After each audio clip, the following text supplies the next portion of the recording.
Ah! I knew I forgot something. I was even going to say it. I was going to say, I feel like I'm forgetting something. I forgot the Instagram stream key. There we go. Now we can go live there. Start the virtual camera for TikTok. I managed to go live for all about 5 minutes before these fucking losers take me down. Before the Elliston pedo class takes down my stream.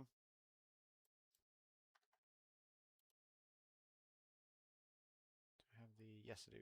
Okay. Go live.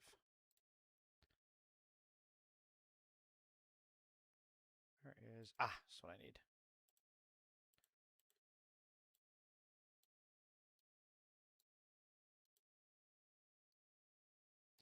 I might need to upgrade my computer a little bit. I'm not sure. I think my internet is fine. I think it actually might be some of my hardware at this point. Not 100% sure. Claire Canty, Tony77506, welcome.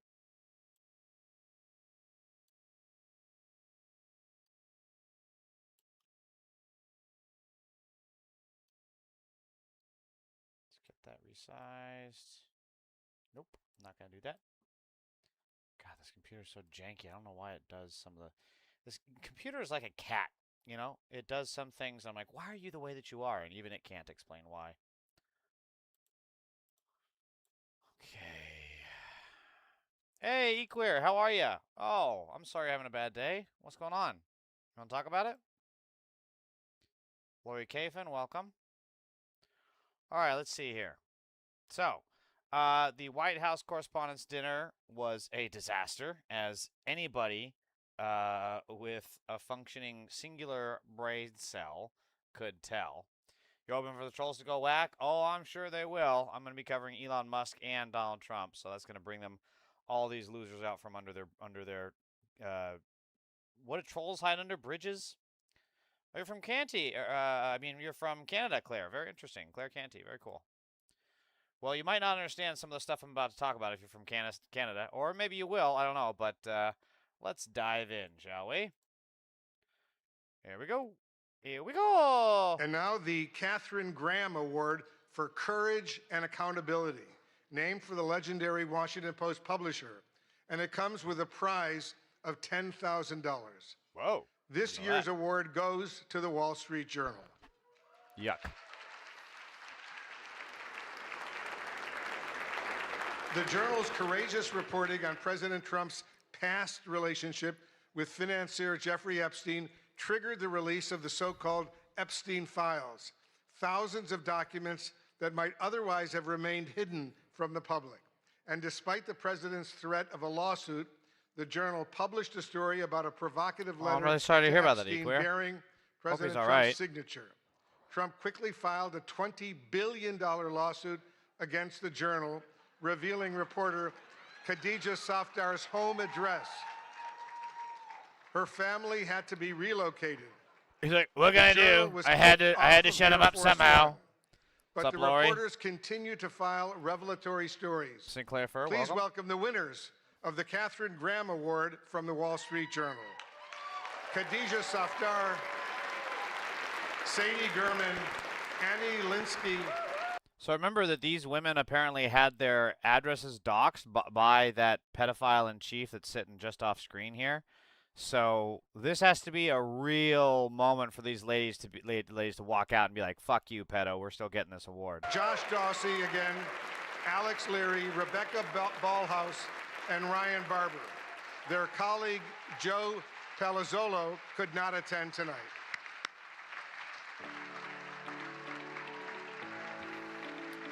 Do they not get to say anything? It's not like the Oscars.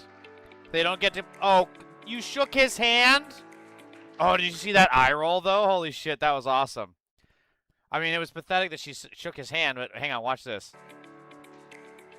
She's like, ugh, ugh.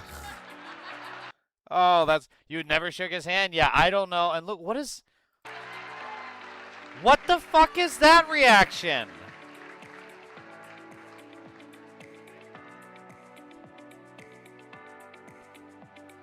Oh my God. All in the sense of normalcy. Jesus Christ. So look, like, let's be clear on something. These reporters did amazing work with these Epstein files, but if you ever wondered how there could be an international pedo cabal that literally rapes and eats children and gets away with it, honestly, this is how. Because then when these own reporters have their lives threatened by this very same pedophile, what do? They go back to norms and they shake his fucking hand. What does that tell you? This is rape culture right here. This is pedo culture right here. Sure, they do one good thing, and then they do that good thing, and then it's back to normals. Hey, yay, good for you, Donald. You're here. Oh my God, look at how happy this sweaty fat fuck is. He's like, oh my God, I got to out him being a pedophile, and I don't change my judgment on him at all. I still like him. This is fucking pathetic. This entire goddamn award is a disgrace. This entire organization, the White House Correspondents Association, is a disgrace. Abolish all of them. Jesus fucking Christ. What the fuck is this? Like, they're sitting next to a pedophile. They're sitting next to a guy who helped rape children, paid for it, and covered it up. And they're just going along business as usual. Fuck this organization. Holy shit. That was revolting, E-Queer. Unbelievable. It's patriarchy. Yeah, Sinclair, you're absolutely correct. It's 100% patriarchy. And it's how this shit keeps going on and on and on, and how they keep getting away with it. And it needs to fucking change. But it gets better. Wait. 100%. So for all their yucking it up, for all their shaking my hands and coming up, thank you, with tears in their eyes, thank you, Mr. Trump, for letting us write about how you rape children, thank you. For all of that, I'm still going to roast them and put them on blast, as the kids say. Watch this shit. Who should be here. He turned Palestinian. This was a man. What does that even mean? 100% for Israel. 100%. Israel. It's not Israel, it's Israel. Okay, Israel. A lot of people don't know this. There's an H in there. People don't know this. You have to say the H. If you don't say the H, you're anti-Semitic. That's the rules. I don't make it. I don't make the rules about anti-Semitism. I just break them and dine with Holocaust deniers. But still, Netanyahu loves me. Crying Chuck. Remember he cried at the airport over illegal immigrants? They were the fakest tears. There were people throwing water in his face. But now he's a proud, very proud Palestinian. In fact, I'm going to send him a beautiful Palestinian outfit tomorrow so he can greet Bibi Netanyahu when he comes to town next week. Which is so ironic because Chuck fucking loves Netanyahu. They're fucking buddies. I mean, it makes sense that two baby killers in a tree would get along so well, but, like, this is such a stupid speech. And again, he's just throwing it in everyone's face. Every single person that went there, all these, a lot of these press legitimately get serious death threats. They are serious targets of his reporting, and they still went there knowing that, and he throws it in their face. Watch, it gets, look at this shit. People that want to hear that, most people don't care, but I would. God, he looks awful. Holy shit. Jesus Christ. Have you seen the trailer for Clayface? He looks like Clayface, like, after he can't control his face. That's what he looks like, as his face just starts melting. He looks like, oh God, what was that horror movie about the guy, the serial killer that would put all of his victims in wax? What was that goddamn movie called? He looks like that. Think of it. They hired Dylan Mulvaney, and their market cap has gone down by $35 billion. Who wrote that? $35 billion with a B. A lot of people don't know. You can't say million without the B. It has to have a B in there. Otherwise, it's not billion. Josh Dorsey. He also received. He's been killing me for years. No, he's been, and yet tonight he shakes my hand. He hugs me. Everything. See, this is exactly what I'm saying. This is exactly what I'm saying. Like, they go there, they yuck it up, they shake his fucking hand, and then he gets to throw it in their face anyways. He gets to continually call out threats to them. I mean, you can't be mad when you're getting bullied if all you do is roll the fuck over and show your belly. Nice. He kills me. Josh is amazing. He writes more stories than any human being. There's nobody that writes more than Josh. He'll write 4 stories about me a day, all different subjects. I mean, I had the other day 3 stories. As if he doesn't love it, too. I mean, this pedophile is such a fucking narcissist. He gets a fucking hard on the moment he gets an alert on his phone. Like, what'd they say? What'd they say about me? I don't care if it's about the Epstein files. As long as I am in the reporting, that's good. That's good. Even if it talks about how I rape and eat children, there's no such thing as bad press. And one on the he was upset about this. One was on page 7, 3 were on page 1. They were all written by Josh. But he's hit the big time, and he's a workhorse, and yet he's almost unhireable. You know, he's just one of these guys. Wall Street Journal's lucky to have him, but it's unbelievable. He's almost unhireable. Where's CNN, his speech going? He's also here, and I'm very disappointed they didn't bring Fake Tapper because he's had a rough couple of years. Fake Tapper. Oh my God, this guy has nothing left. Holy shit. Fake Tapper. Jesus Christ. Fake Tapper is fake because it rhymes with Jake. I couldn't say lake because there are no lakes nearby him. There's no lakes. I couldn't say make because what is he going to do? Make me a sandwich? No, I know. I have Carolyn Levitt make me my sandwiches. Thank you very much. Not Melania. She lives 1,000 miles away. She doesn't want to share a bed with me. Because, you know, he calls me up every once in a while. If I pick it up, make me a sandwich, Tapper. I used to go to this young lady. I'd say, any calls from the press? No, sir. I said, oh. Now I'm the president of the United States, right? I'd say to Stephen Chung, is Stephen here someplace? Where's Stephen? He's one of the toughest. Oh my God, so boring. Jesus Christ, he has nothing left. Holy shit, the juice is just not there. Trump is demented as in his brain is fried. I mean, look, not even his brain, his face. Look at this motherfucker. Look at this. What is this? Look at the wrinkles. Look, he truly does look like a wax figure that's been left out in the sun too long, you know? What the fuck? What's up, Dirty Dingus? How's it going? You need a salad? No, I have mixed greens, actually, later today. Thank you very much. I'm glad you're concerned about my metabolism and my food pyramid intake. I once worked a Trump event, and Trump is really going downhill. Yeah, none of that surprises me. I mean, he's got fucking nothing left. Absolutely nothing. Oh, we have a trigger mega pedophile. Family Man 1965 says, you're a loser. Oh, another trigger mega pedophile. Hold on. Charles Latora 5750, also a trigger mega pedophile, says, do you have a job? Well, I can tell you one thing for sure. Trump is on the Epstein list. Yes, he is. Trump is on the Epstein list. Yes, he is. They can shred the dust. Like, literally nothing you MAGA pedophiles can say tops this simple fact. Oh, another trigger MAGA pedophile. Joel McLemore, 1898. I got something for you, buddy. Trump is on the Epstein list.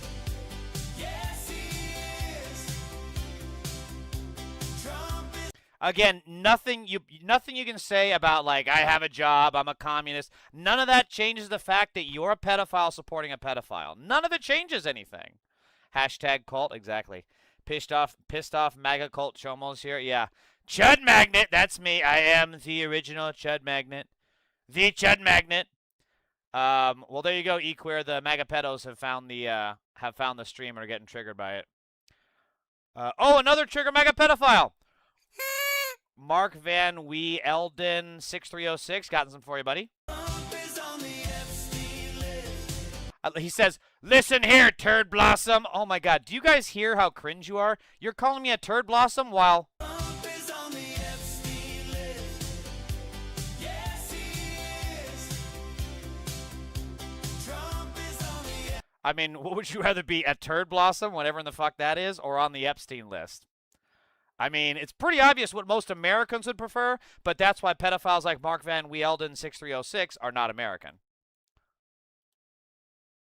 But after hearing the gunshots, many people yelled, get down, which caused Nicki Minaj to start twerking. Do you believe it?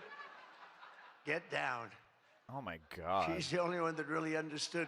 The fucking trained seals. Look at this guy back here. He's like, motherfucker, what? What the fuck are these motherfuckers laughing at? What? That's what. Look at the disdain on this man's face. Oh my God, I gotta go back to this cut. Hold on. Wait. Wait for it. Wait. Look at just this. Can I play this in slow motion? Let me see. Can I? Oh, I can. Hang on. Let me see. I want to see his look at his face. Look at Get look at his face. down. Look at him slowly. He's like He's the only one that really understood what that meant. Oh my god. Slow motion is actually somehow funnier than anything Trump could possibly fucking deliver. Oh, we have a couple more Trigger Mega Pedophiles. Let's see who we got here. Brian-PU8WE, Family Man 1965. Hi, Trigger Mega Pedophiles. This is for you. Trump is on the Epstein list. Yes, he is. Trump is on the Epstein list. Yes, he is. I mean, again, nothing tops the simple fact that they're all pedophiles. Not only is he on the list, he's the main player. He's the number one client, yeah. Number one buyer. Okay, let's see. Where do we leave off here? It's quite an evening. But tonight we come back together. What's funny is that is actually kind of a good joke, but it's so piss poorly delivered. To answer that heinous attack with unwavering resolve, and every one of us here this evening to show that in America we do not yield to political violence. We can't do that. Oh, fuck off. As, like, one of his followers murdered two Democratic members of the political establishment, and then also Caesar Soyak, multiple mass shooters. I mean, fuck this fucking liar. Can't do it. 2/3 of all terrorist attacks in America are right-wing terrorist Republicans, and about as many pedophiles as well. Trump gives them permission to be horrible. That's why they love him. Yeah, exactly. I have said over and over and over that the reason it's such a fanatical cult is because Trump is an evil, child-raping, pedophile terrorist, and the MAGA base sees exactly that in him, and so they're just seeing a mirror reflection. Oh, we have another Trigger MAGA. Oh, we have multiple Trigger MAGA pedophiles. Holy shit. The pedophiles are coming in like roaches. Joe Wirt 7592, Jim Hatfield 9274, user dash RI7EV1CV5J. Trump is on the Epstein list. Yes, he is. Trump is on the Epstein list. Yes, he is. They can shred the dots, but the truth still exists. Trump Is on the Epstein list. Sing it with me now. Yes, He is. Trump is. Oops. We gotta go back. Gotta go back. All right, where was I? All right, let's see how badly he bombs this part. Sometimes I really do think that some of you don't like me. Wow. In fact, I read a okay, that report. I away. get 93% negative publicity. 93. So how the hell did I win the election by so much? Think of it. I don't think that's true. I can't believe it's 93. In the 80s, maybe, but not 93. But this place is really the largest group of Trump derangement syndrome people ever put together at one time, I suspect. Sometimes I really do think. And they're just yucking it up, laughing with him. It's fucking pathetic. Kidding aside, I do think we need term limits in Congress. I think term limits are very important because I see what's happening. I see what's happening. The other day, a senator I knew got a text, a great guy, from his wife. And she said, when you get home, I want to have you immediately come up the stairs and make love to me. And he said, I can't do both. You know what? In other words, can't go up the stairs and make love. Does anybody get that? Well, I thought that was actually pretty good. Oh, That my was God. actually the only thing I thought was good in this whole frickin' stupid speech that they wrote. That was the only good one, and that went down with not exactly great. Wow, that was cringe. I Holy think, shit. in other words, you can't go up the stairs and make love, too, So we're looking for term limits. Does anybody understand this stuff? Oh, my God. Holy. The fuck does he talk about? Brett. Well, the joke was supposed to be about how they're a senator and they're old, so they can't go up the steps and make love. They can only do one or the other. But wow, that was piss poorly written and delivered. God, he's got nothing. He's got absolutely nothing. Oh, Trigger Mega Pedophile. Welcome to Coolio Jones 8702. I got something for you. Trump is on the Epstein list. Yes, he is. Wait, Coolio Jones, I just want to make sure you heard that. I don't know if you've heard the news yet, but Trump is on the Epstein list. Yes, he is. do you get it now? Do you get it now, Coolio? Coolio, I don't know if you heard the word, but Trump is on the Epstein list. Coolio, did you Coolio, are you with me? Coolio, did we lose you? Coolio, where'd you go? Trump is on the Epstein list. Coolio, why'd you leave? Why'd you leave once facts come at you? Why'd you leave? It's possible he won via Elon, but the fact that anyone ever voted for him is gross. Yeah, well, the people that voted for him are they're the last people you would ever want to have as your neighbor, and two, they're the last person you would ever want to have with you on a deserted island, right? Like if you get stranded on a desert island, people are always like, who would you bring with you? And what of the one items would you take? Would you take a book? Would you take a Swiss Army knife? Would you take a canteen of vodka? What would you take? And also, who would you take with? Oh, I would take fucking Steve Irwin. Oh, I'd take my best friend. I'd take fucking Abraham Lincoln, whatever. And every single time, the person you would never want to have as your neighbor or with you on a stranded on a desert island is a Republican. Talk about, they got a whole table full of Republicans there. They're saying, no, don't mention my frickin' name, will you please? But we've had a lot of good names. But the Democrats, Oh, God, the are there Democrats. to destroy wealth, and honestly, they've gone absolutely crazy. Gavin Newsom's not only a man who really wants to run for president, he's doing a bad job running a state. You can't have. Like, I hate Newsom, so I hate it when the right also hate Democrats that I hate. It's like in a sane, well, maybe not a sane world, but like, what's that saying? The enemy of my enemy is my friend, right? But if I were to ally myself with Trump and his pedo-terrorist cabal to stop Newsom, that actually says more about how bad I am than about how bad Newsom is. Like, I'd rather say, no, fuck you, Trump, let us handle Newsom, we're going to tank his primary, than I would rather ally with an orange pedophile whose face is melting off like something out of a horror movie. Somebody like a J.B. Pritzker, who I understand is not president, sadly, I also hate J.B. Pritzker, for the record. but, some people say, never use the fact. What the fuck was that cut? Hang on, what happened here? And I would never call anybody fat. I have my own problems, It's not like I'm perfect. Sir, in the back, wants to run for president. He's doing a bad job running a state. You can't have somebody like a J.B. Pritzker, who I understand is not president, sadly. What is this cut? Some people say. I don't never get. use the fat That's word. weird. That was And weird. I It's a know, Trump I would Steen never list, call yeah, anybody for real. fat. I have my own problems, It's not like I'm perfect.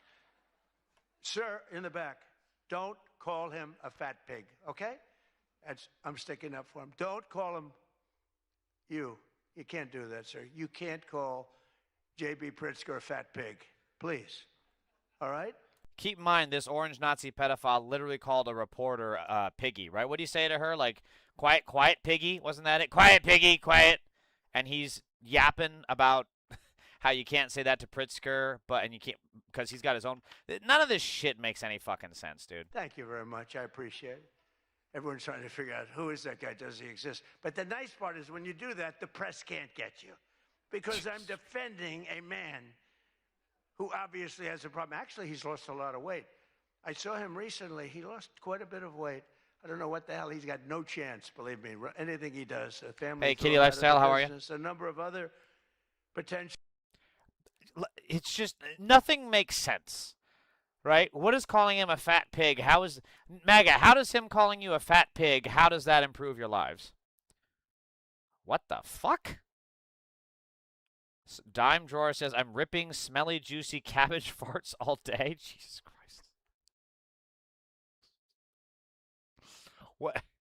Where do these people come from?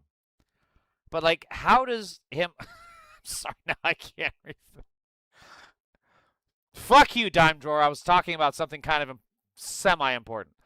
MAGA? How does calling him a fat pig improve your life? Right? Is it like every time Trump calls Pritzker a fat pig, like your boss gives you a raise?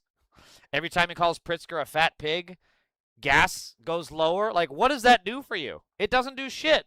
Meanwhile, this pedophile is still raping children. He's still bombing Iran with your taxpayer money while you pay more for beef and for gas. How does that help you? It doesn't fucking help you. His jokes didn't land. Yeah, the jokes were just fucking off. I will be honestly, I thought this was, look at this. This is actually, I think, a well-written joke, but his delivery is so bad, it's so slow, you could drive a fucking truck through the pauses. Nicki Minaj, get down, which caused Nicki Minaj to start twerking. Do you believe it?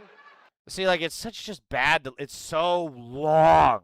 There's so many pauses. But honestly, I think it's kind of a good joke. He's just a shit fucking... He just does not have the juice anymore. Oh, we have a Trigger MAGA pedophile. Gary McLaughlin says that I wear a butt plug. Okay, how is that worse than... Trump is on the Epstein list. Yes, he is. Trump is on the Epstein list. Hey, chat, what's worse? Me having a butt plug or a person being a child rapist? What's worse? Hands up, what's worse? These people are so fucking weird. They literally support a child rapist because they're also pedophiles themselves, like Gary McLaughlin 720. Gary McLaughlin 7270 is a pedophile that rapes children, so he supports Trump because Trump is also a pedophile that rapes children. So here they are trying to say that I wear a butt plug. Oh no! I have a butt plug? Yeah, that's so much worse than being a part of not one, but two international pedo cabals. Do you guys understand that, right? Trump wasn't just in the Epstein files because he raped children under Epstein. He was also in the Andrew Tate pedo cabal. He went out of his way to free the Tate pedophiles. Like, this guy could not be more of a pedophile if he were on to catch a predator, right? It's insane. Thanks for sharing, Dime Drawer. Yeah, I know. That shit did get me laughing, not gonna lie. Yeah, being a pedo is worse, right? Our president is a pedo, exactly. Child rapist. Yeah, all of it is worse. Neva Ganali, welcome. I haven't seen you before. Welcome to the stream. You're in for it today because we're talking a lot about Trump, and we're also gonna move on to Elon, and it's gonna be crazy. We're gonna get a lot of crazy people in this chat. But this place is the God, he really looks the fucking largest awful, dude. Look at him. group of Trump derangement syndrome people ever put together at one time, I suspect. But some of you are lucky that our last dinner was cut short because I had brought with me what would possibly have been, I'm telling you, I had something. I was going to go after you. I feel so badly doing this. It's going to be such a letdown. Oh, yeah. See, and they're still laughing. Like, he's up there saying, like, I was going to make fun of you, and I was going to incite more terrorist bomb threats against you and put your lives in danger more. And the fucking trained SEALs and the White House correspondents, these fucking journalists, are like, oh, yes, please make fun of us. Please make fun of us, Daddy Trump. We love to have to move out of our homes because we're not safe and get terrorist threats. We love you, Daddy Trump.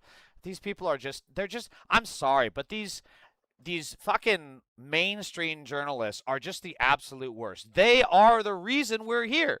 They gave Trump $1 billion in free fucking airtime, which gave us this orange Nazi pedophile that then went on to cause bomb threats at CNN, to have bomb threats sent to a bunch of different offices, to have Jamal Khashoggi, Washington Post journalists, hacked to pieces while still alive. I mean, these people, I'm sorry, we need to really we need to stop supporting corporate media. That's just it. We need to start supporting independent media, like Zedio is a good one. LA Taco out here is a good one. There's a couple others I can't think of at the moment, but there are plenty of good independent journalisms. Drop Site News, Ryan Grimm is kind of all over the place and a little bit of a nutter at times, but the simple fact is their reporting is very good. But we need to stop supporting the people. Anyone who shows up to this and doesn't sit there in stone-faced silence the entire time this orange Nazi pedophile is talking is on the side of the enemy. They just are. I wonder if Trump has liver disease. That's a really good question. I hadn't thought of that one. It's certainly not in any of the, it's not in any of the speculations that I've been reading out, I'll say that. They like the sadomasochism. It's got to be something like that. They got just fucking Stockholm Syndrome at this point. They're laughing at him, not with him. I don't know about that, Sinclair. I really don't. I really don't think that's the case. Because if they were laughing at him, they would be laughing at him the other times instead of just sitting in stone-faced silence. I don't know if that's the case. I think there are times when they were laughing at him, like when he was making fun of himself about that old people joke not landing. I think they were laughing at him then. But here, I don't think. I think it's. I honestly, Sinclair, I really think this is that polite laughter, right? They realize, this is the kind of shit you would see in like Game of Thrones, right? They realize they're in the throne of the king, and so they have to laugh. Otherwise, they're gonna get beheaded. Like that's what it is. Roll Turtle 6643. Yes, east each other. Yes, east. Are you talking about cardinal directions here? Yes, north each other. Yes, now south each other. Yes, now 69, 69. What the fuck are you talking about, dude? But your lives were really in danger the last time for an opposite reason. See, again, But on he's the plus throwing it in side, their your face. Careers were saved, and we have a. And they're laughing at that. They're laughing at that. Haha, yeah, it was so funny that we had to fear for our lives and we had to move homes and change addresses and buy home securities and pay for security services. Ha ha ha. Yes, thank you, Trump. Thank you. It's so fun.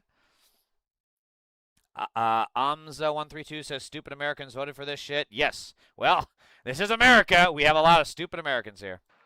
We really do. We have a complete and total. I love the words complete and total. They say, but it means almost the same thing. I said it doesn't matter when you say it. It's called emphasis. It's called emphasis. But everyone is now really. Oh my God, he's doing that. He's doing that Mike Myers bit. He's like, you put the wrong emphasis on the wrong syllable. Do you hear me? Emphasis. Emphasis. Emphasis. Emphasis. But everyone is now really warming up. The new White House military center, drone port, highly protected ballroom. We have our ballroom. The windows are this thick. I said to the people, well, if a bullet hits, what happens? Nothing. Nothing. It bounces. Jesus. He's just got fucking nothing. It's so boring. It's just boring now. I used to, say what you want about Trump for a public speaker. He's obviously a terrible human being, a child rapist, a pedophile, a Nazi, a terrorist, blah, blah, blah, blah. Yes, we agree. However, he was actually entertaining to watch. He did, for whatever reason, have that moof. That's just, he had that fucking car crash disaster vibe every time he'd go on stage. It's like, man, what the fuck is he going to say? So you couldn't really look away, and it's just not there anymore. But this year, the association decided not to have a comedian, so they considered using Jimmy Kimmel, Jimmy Fallon. These guys, they're terrible. They're terrible. Stephen Colbert, these are people without talent. They get a lot. They have talent. You know who has talent? Their agent, getting them the money they get. They have no talent. But they are not comedians. They're not funny people. They're angry people. They're sick people. But the association really put on a big show, and they have somebody very special. I look forward to. But this year, the association decided not to have a comedian, so they considered using Jimmy Kimmel, Jimmy Fallon. These. I mean, again, they're just. And you can hear them in the background just yucking it up, laughing at his bullshit. This is just, oh my God, it's just so pathetic. I changed, and I know Democrats, and the word Democrat is something that's come into fashion. I changed the E with a U, and most people don't know that dumb has a B, so we don't have to worry about that. What the fuck are you laughing at, you fucking banana-faced looking shithead? Motherfucker, look like Motherfucker, you look like you were born from a fucking cartoon, not a live human being. The fuck are you laughing at? Very quiet. I thought it was quite good, but I haven't gotten much credit for that. Oh my God, these people are so fucking pathetic. Good. I won't say Lion Ted because he's on my side. I don't talk about. And he even has to do it passive aggressively about Ted fucking Cruz. It's crazy. Raul Barra Hona Perez 5761. I don't know what you're saying. That's in a different language. I don't know what that is. He wouldn't know talent if it slapped him in the face. Well, we can see that from his cabinet, right? I mean, Pete Hegseth, are you kidding me? Ugh. I mean, who Carolyn Levitt? For real? Marco Rubio? Ugh. These people are some of the least talented folks that have ever graced the Potomac.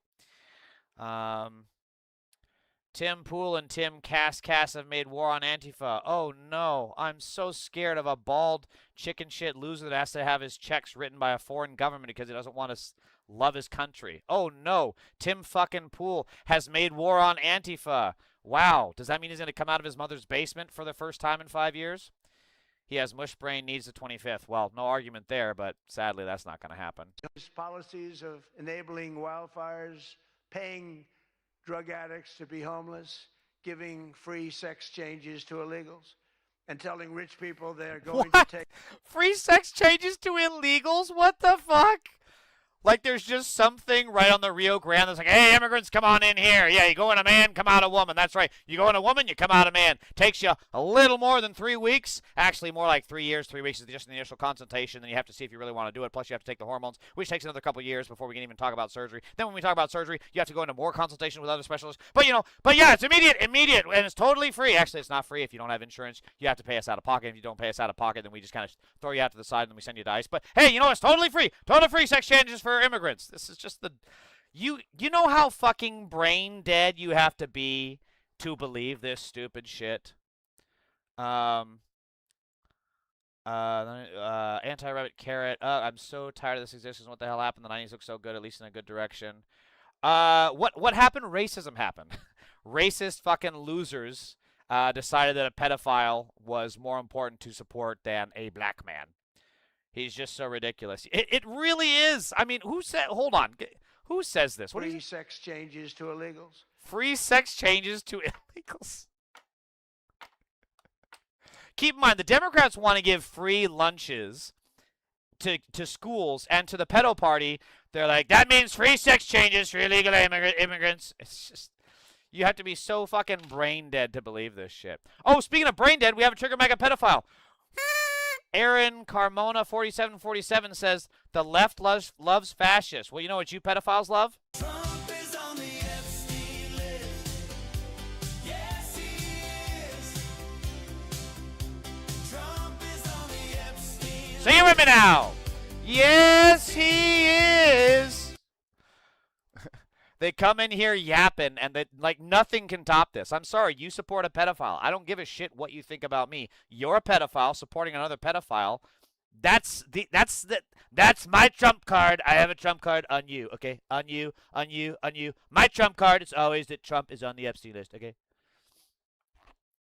The worst part is people believe this shit. What about the sex change for illegal immigrants? Yeah, people believe it because their fucking brain is fried, and being stupid and racist and hateful is easier than actually. And don't get me wrong, there has actually been a lot of this on the left too. Like it's the sign of an intelligent person is being able to hold two contrasting thoughts at the same time, right? So, for example, Israel is a genocidal terrorist pedophile state, and Hamas are also pretty fucking evil themselves. Two completely opposite thought processes, but I can have them. And this blows the minds of these Zionists because they can't have that. So these mega pedophiles on the right, they can't have the thought process of the Democrats can be incredibly stupid and incompetent, but the goal is still also to get them a living wage and health care. They're incapable of having those two thoughts at the same time. Kids are using limited... Kids are using litter boxes. They're eating the cats. Democrats are drinking baby blood. These are all legitimate conversations that came up during Thanksgiving. Thanksgiving, right? It's a thanks for giving me food. That's what Thanksgiving is. Many people don't know that. Thanksgiving. 2 years ago, I felt like crying. Yes, sex changes.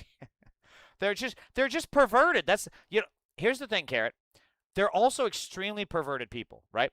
The biggest searchers of trans porn is in the South, in the places where they ban trans people, right? No sex changes, no coverage for gender affirming care, no trans people in bathrooms. Those are the places that have searched for trans porn the most. And we see it with Lindsey Graham, right? Lady G, Ladybug G herself, paying trans sex workers while having them do insane stuff to them while wearing a red thong. It's serious self-hatred. And they would rather take that out on the people that they secretly are in love with rather than, see a fucking shrink. They believe the wacky stuff just because Trump said it's their choice to believe a compulsive liar. That is also a key point, Equeer, is because anything that Trump says they'll take as gospel, right? They don't have to, no matter, again, look at gas prices, right? These mega pedophiles will literally say, gas is lower than ever before. I've never seen it this low. I tell you, I go and it only cost me $120 to fuel up my 15-gallon truck. Only $150, that's all it took. And you're like, yeah, that's because gas is more. No! Dude, just last year you told me it cost you like $80. No, I never said that. Like, they would just create this alternate reality because their alternate reality is more comfortable than the actual reality of them getting royally butt-fucked by an orangey Nazi pedophile. They have dicks dancing in their heads, which is fine, but why they hate, LOL. Again, it just comes down to self-hatred. Truth, more they thump the Bible, the bigger the kink. Ooh, kitty lifestyle. You win the internets today for that one. That's a good one. Good saying. And telling rich people they're going to take away, all of your money is going to be taken away. People are fleeing, and they're fleeing in droves. We can't have that in this country.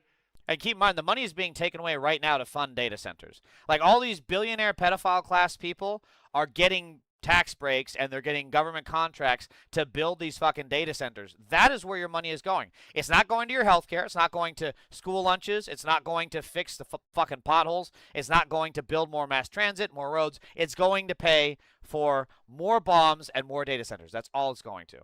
It's becoming such a horrible and dangerous location that Ilhan Omar, one of my favorites, and her brother are thinking about moving together, very much in love.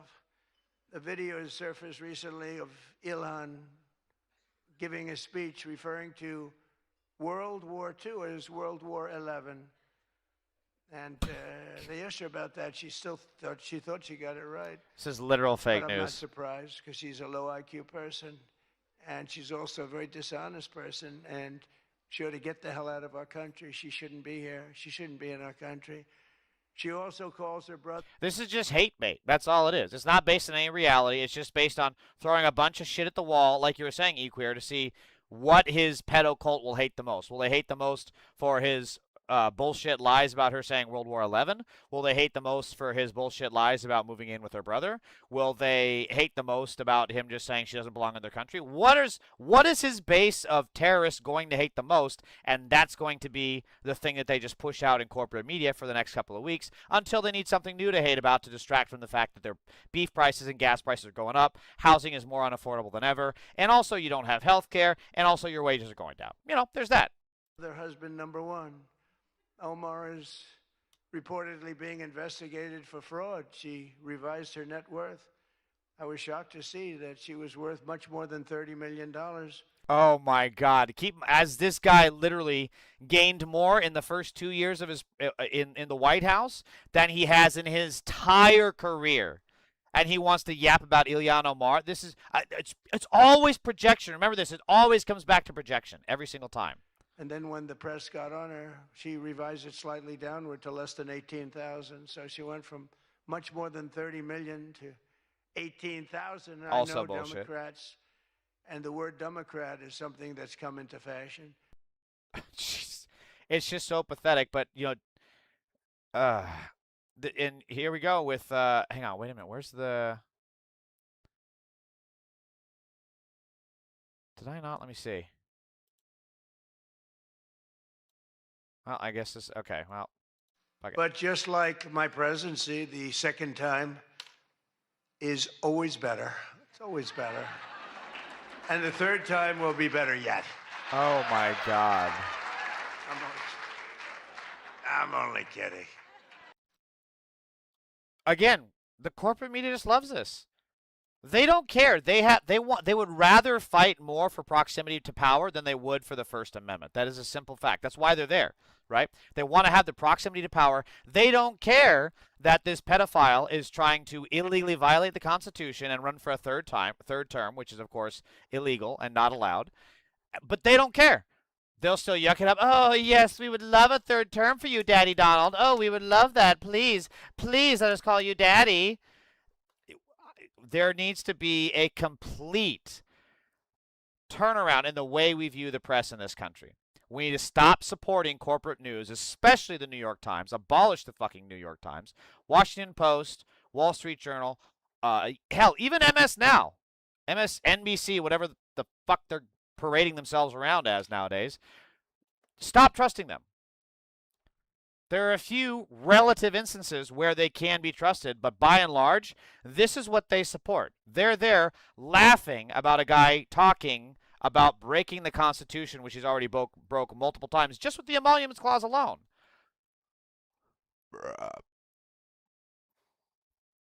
All your money is going to be taken away. Yeah, to his friend. Exactly, Rabbit.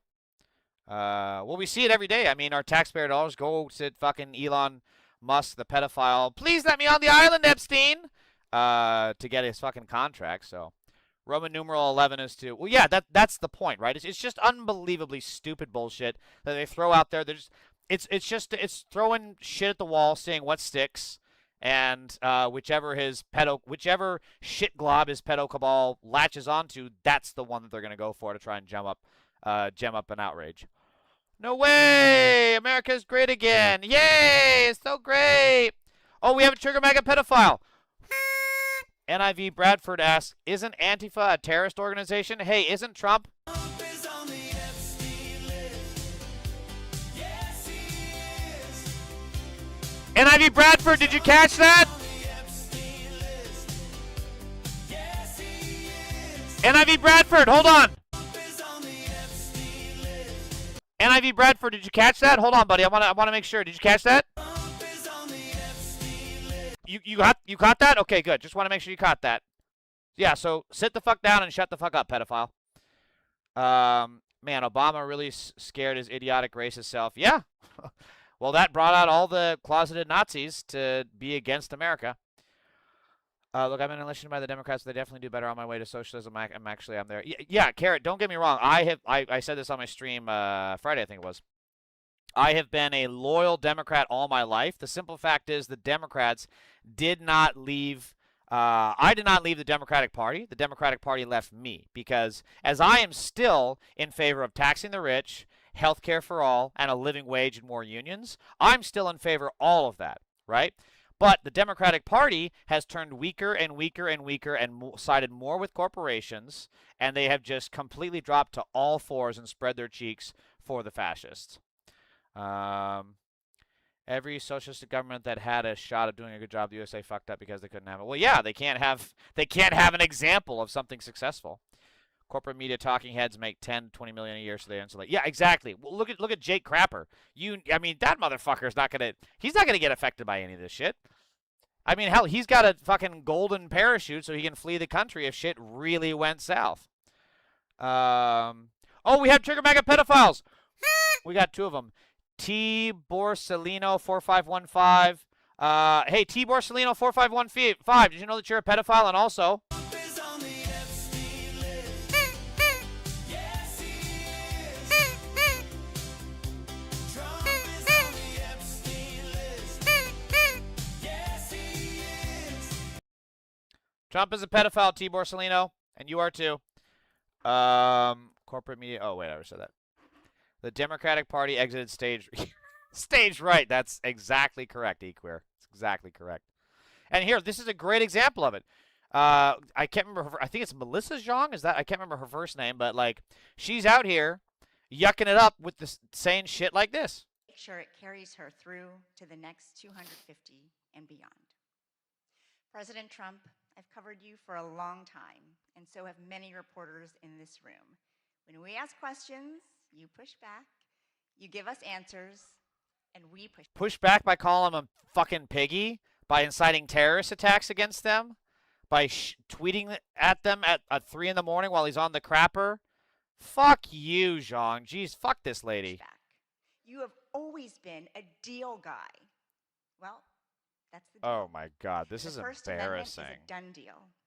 And that's what we toast tonight, the freedoms that brought us back together even after they were threatened. So let's raise a glass to what makes ours a beautiful country. Jesus Christ. And now, And the establishment's Democrats will support this. They'll be like, oh my God, what a great moment. What a great moment of camaraderie, of bipartisanship. What a great moment. Yeah, but prices are still high. Nazis are still going door to door, kidnapping and killing people, and we're bombing babies overseas. Yeah, but look at the bipartisanship. Oh, it makes me so happy. So, okay, so Democrats, so what are you actually going to do to, I don't know, maybe improve our life? Can you just look at the bipartisanship for once? This is also rape culture. This is pedophile culture. Make no mistake. By normalizing Trump, I really think her name is Melissa Zhang, or it starts with an M, but I'm just going to call her Ms. Zhang, I guess. She is normalizing pedophilia. She is normalizing rape. She is sitting next to a guy who raped children with Jeffrey Epstein, who potentially maybe even ate the children and definitely helped bury the bodies at Mar-a-Lago and at the Zorro Ranch and elsewhere, and also raped women like E. Jean Carroll. So this fucking fraud needs to go down in the history books as a villain.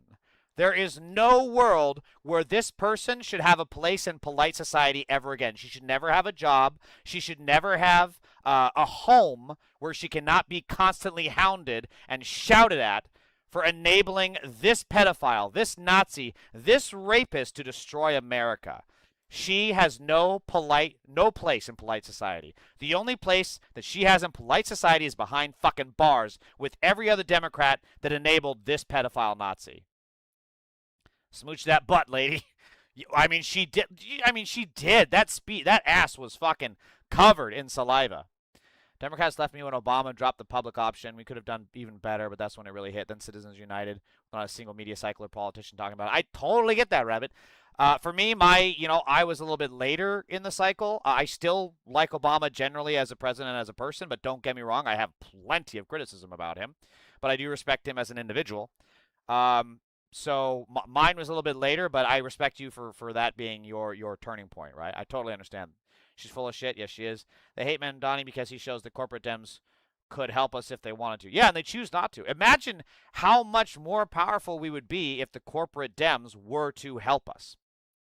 I'm not a conspiracy theorist. I hate them, but I feel like a lot of the top politicians know what's going on with the yo-yo of Republicans fucking shit up and Democrats coming in to fix it. Absolutely care. There is a revolving door of the lobbyists, right, and the special interests. It's 100% a revolving door.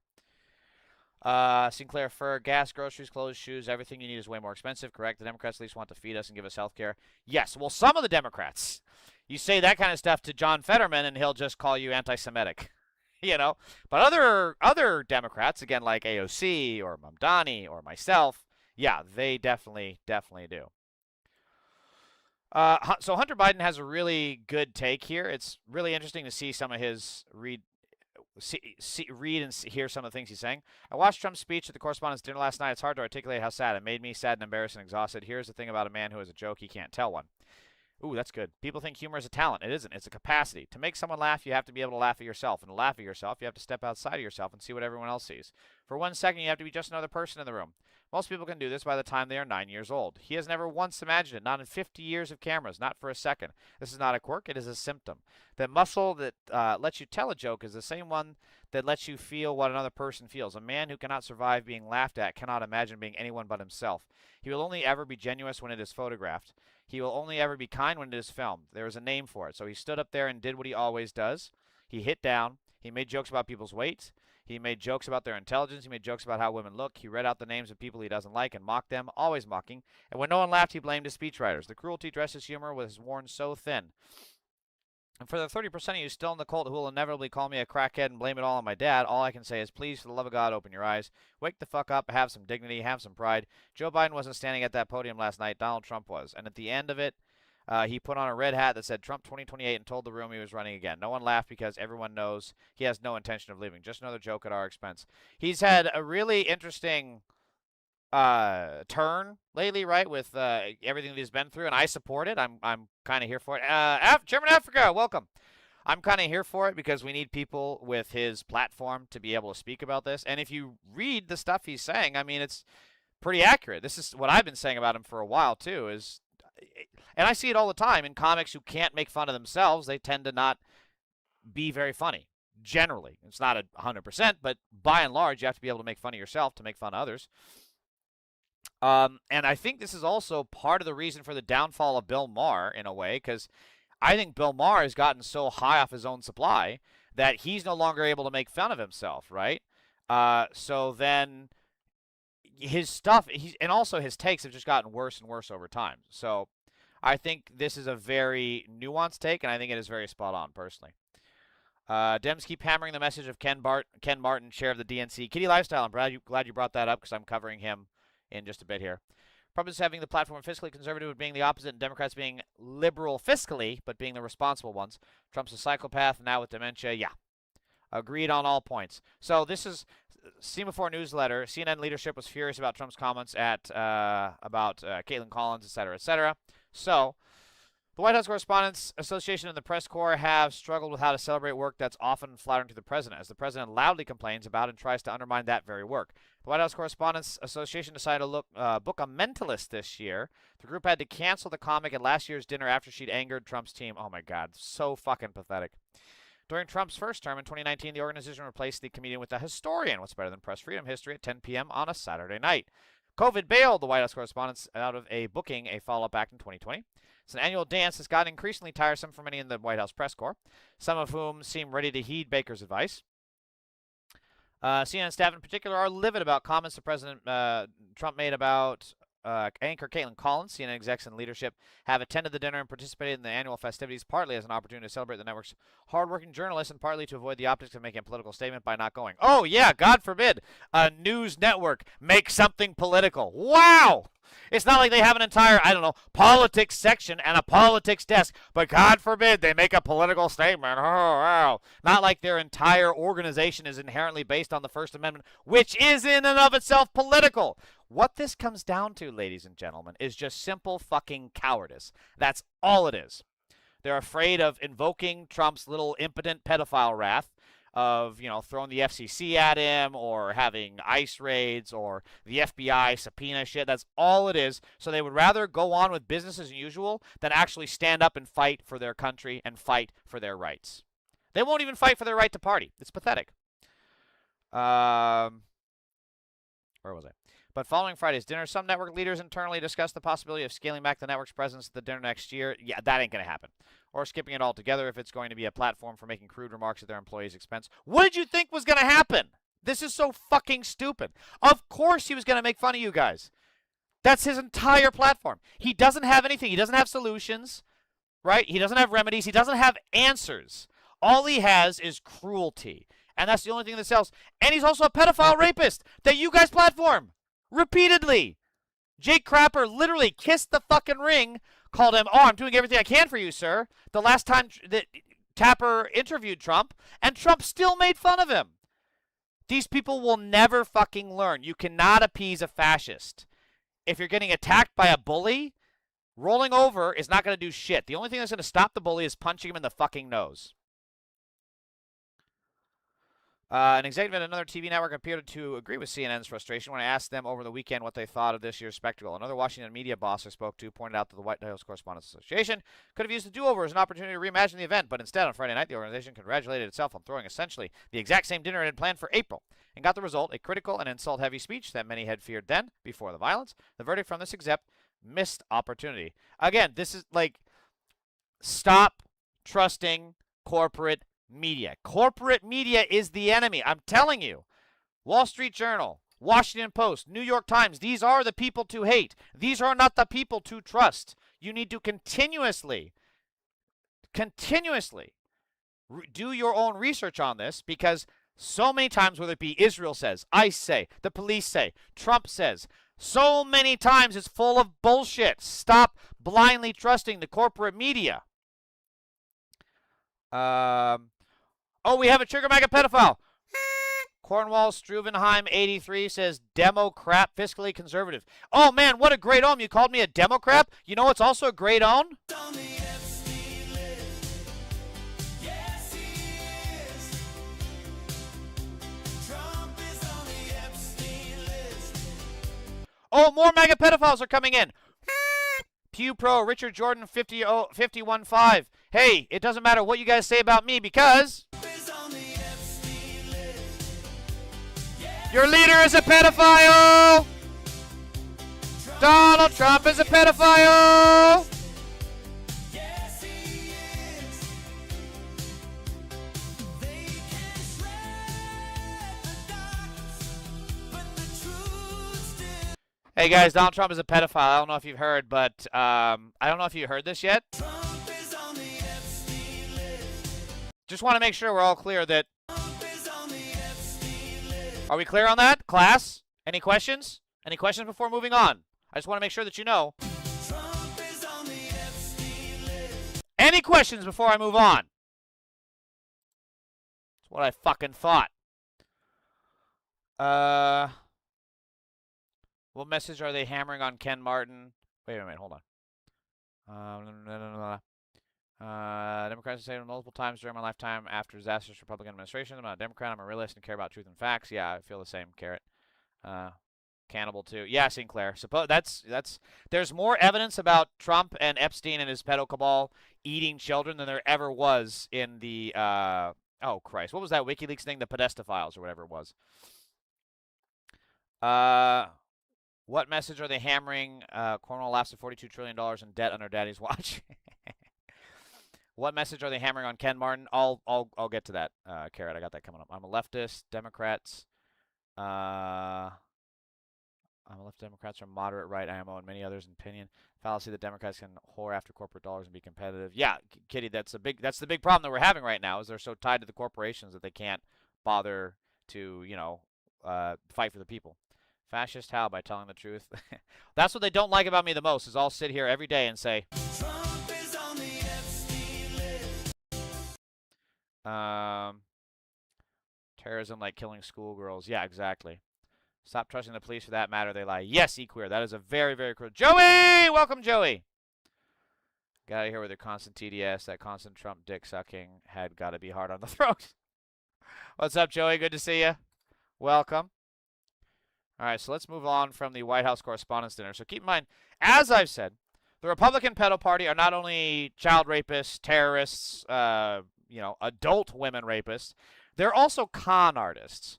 Paul Wolchak took $10.9 million out of his nursing home employees' paychecks, their Social Security, their Medicare, their taxes, and bought a $2 million yacht. Sentenced to 18 months and $4.4 million restitution. His mother attended a $1 million plate Mar-a-Lago dinner. 12 days later, full pardon. Full pardon. He never spent a night in prison for defrauding people out of almost $11 million. Wait, this isn't the right one. Did I miss the slide? Hold on. Missed the slide, hold on! Is it here? Fuck, where is it? I'm going to come across. Oh, here it is. Michelle Fiore raised $70,000 to build a statue for a Las Vegas cop killed in the line of duty. She spent it on cosmetic surgery, her rent, and her daughter's wedding. A jury convicted her in 2 hours. Trump pardoned her before she was ever sentenced. So I do just want to say, she got $70,000 for cosmetic surgery. I really hope this wasn't the final product. I'm just saying, look, it's not misogyny. I'm just thinking about, like, the logistics here, right? If I got $70,000 to fix my fucking nose, I would not come out looking like this, okay? I would not come out with this fucking schnoz. If I got $70,000, I wouldn't have these skinny-ass fucking arms, okay? I wouldn't have these fucking roach legs for biceps, all right? But you're telling me this bitch spent $70,000 and this is what she got for her money? Okay. Maybe get a different fucking plastic surgeon? Did she even get a second opinion for this to be the option? Oh my God, she looks like a Barbie doll that didn't get the GLP-1. Like, holy shit. But again, what this comes down to, beyond, the obvious here, that they make stupid decisions once they steal your money, they also they're just con artists. I mean, think of this. She raised $70,000 to build for a thin blue line, love the cops, back the blue, and then she stole it for herself. For herself. This is truly a collection and a party of the most worst, awful people on this planet. That's all they are. My motherfucking God, brother, Joey. She got a soundboard for that song for sound effects too. I know, I need to. I don't. I use OBS Studios, so I need to look. Trust me, it's on my agenda. Not misogyny at all. Okay, good. That makes me feel good. But they're just con artists, right? And this is what they. Okay. This is just an incredible clip. What do you tell Americans, though, who are looking at the price at gas? And I think a lot of Americans were paying higher prices. At one point under Biden, it went up to $5 at the pump. But I think Americans were told that prices were going to come down. And we saw glimmers of that right before the conflict broke out. What do you say to those Americans who still feel the weight of affordability at the kitchen table? Well, I will tell you that when I talk to the president, he has empathy for everybody. And we talked about gas prices, and the president's doing everything he can to get them down. I mean, since day one, he's gone to bat for the American worker. Look at the working family tax cuts and the no tax on tips, overtime, and Social Security. He really cares about. This is the guy who literally said, what do you think about people suffering with prices? I don't think about it at all. I think that's what. Affordability is a hoax. I don't think about Americans' financial situation. I don't think about anybody. I think about one thing. There's so much talk about, we're going to drive housing prices down. I don't want to drive housing prices down. I want to drive housing prices up. What are your plans for the housing bill, Mr. President? I don't know. I think it's so unimportant by compared to the Save America. Big deal. It's a yawn. We're going to keep them wealthy. We're going to keep those prices up. Great empathy. He's got about as much empathy as Ted fucking Bundy. These are just the worst people. And this is his own voters that are getting fucked. And they're buying into this stupid shit, right? This is his own people that are supporting it. They're getting conned. And honestly, the best thing for our economy, the best thing for our country, is for those Trump pedophiles to continue. His base needs to be bankrupted, right? Let them bankrupt themselves. That is the best fucking thing that could happen. Because then if they're bankrupted, they're not going to be able to spend time to vote. They're not going to be able to spend time for terrorist activities, which they do, whether it be shooting up black supermarkets or terrorizing Muslim neighbors or dressing up as ICE and beating up Mexican-looking people. And they also won't have money to donate to Trump and Republican politicians. This is the best thing possible. We on the left just need to continue focusing on our community. We need to continue banding together. We need to continue saving. We need to continue working. We need to continue doing what we're doing. And we absolutely need to still stay on the attack, but they're going to kill themselves because you know how they love to say, like, the left is trying to kill us. They all want to kill us. We don't, and even if we did, they're going to kill each other before that happens. I have a great slide to show you this in just a moment. Why? So TPS for Haitians officially expires tomorrow. ICE is planning big operations with Springfield, Ohio among the targets. Again, this is what I'm talking about. This is a terrorist organization. This is what our money is going to right now. So any Democrat, we need to draw a line in the fucking sand. Any Democrat that is not only against abolishing ICE, but also prosecuting ICE is a DOA, right? They're dead in the water. We can never have someone like Newsom. We can never have someone like Pritzker. We can never have someone like Ossoff, who are these centrist hacks who will not abolish and prosecute ICE. There is no future where we not hold this terrorist organization accountable. There is none. My cousin keeps posting Nick Shirley fraud stories. I keep showing him stuff like this. Doesn't work. Yeah, Rabbit, I wish I had an answer for that, but they're clearly sounds like they're just so deep in the rabbit hole that they're going to have to come to terms at some point on their own. I don't care about you. I only want your vote. That's the Trump mentality. Empathy. Time about Trump is on the Epstein list. Worst tax bill for the workers in a long time. People have zero curiosity to believe this shit. No care for epistemology. Epistemology? Hold on, I gotta Google that. I thought epistemology was like a doctor term. Theory or knowledge, especially with regard to its methods, validity, and scope. Epistemology is the investigation of what distinguishes justified belief from opinion. Ah, yes, so the search for fact, basically. 2 years of no tax on tips to followed by huge breaks for the wealthy. Funny how those will be in effect when the next president is in office. Hey again, Joey. Yeah, because that no tax on tips thing was just a distraction so then they could basically give even more money to the wealthy. So, the couple hundred or maybe even 1,000 or two that no tax on tips would save you generates millions to the upper class. ICE deported a man to Mexico in violation of a court order in November, acknowledged the error, and returned him to the U.S. Then they deported him to El Salvador in violation of court order torture protection. He's currently imprisoned. ICE is a terrorist organization, and again, we cannot support any Democrat for office that is not in favor of abolishing and prosecuting this shit. After ICE shot and killed Lorenzo Araujo, the FBI leaked to Fox News a claim that he was found with possible meth in the van. His family said it was a total falsehood. It was a bag of salt to be used to make an electrolyte drink, and they were right. It was not drugs. The district attorney says we can confirm the substance found in Lorenzo Salgado Araujo's van tested negative for narcotics/illicit drugs. We're not commenting further on the test results as the investigation is pending. Again, any Democrat not in favor of abolishing and prosecuting ICE does not have a future here. There can be no qualms about this. There can be no argument about this. This is our hill that we need to die on. And if the Democrats refuse to support this, then they can become a dead party. We need to form our own. This is also why men posed as ICE agents and detained and assaulted a woman, and Tom Lamont is telling everyone that they just have to comply with this. A woman was driving on Highway 211 in Oregon when a vehicle with flashing red and blue lights pulled behind her. Believing she was being stopped by law enforcement, she pulled over. Two men approached her vehicle. One was carrying a rifle, and they claimed to be ICE agents and told her she was being detained. They pulled her out of the car, searched her, and put her in the back of their vehicle. Then a third man, who remained inside the vehicle, assaulted her. He told her he was the guard. The men were wearing tactical vests labeled police, carrying fake badges, and wore face coverings. They held her for nearly 20 minutes before telling her she was free to go. Then she drove herself to the hospital. While she was there, she reported that she started receiving text messages, someone claiming to be a law firm, offering legal representation for her detention.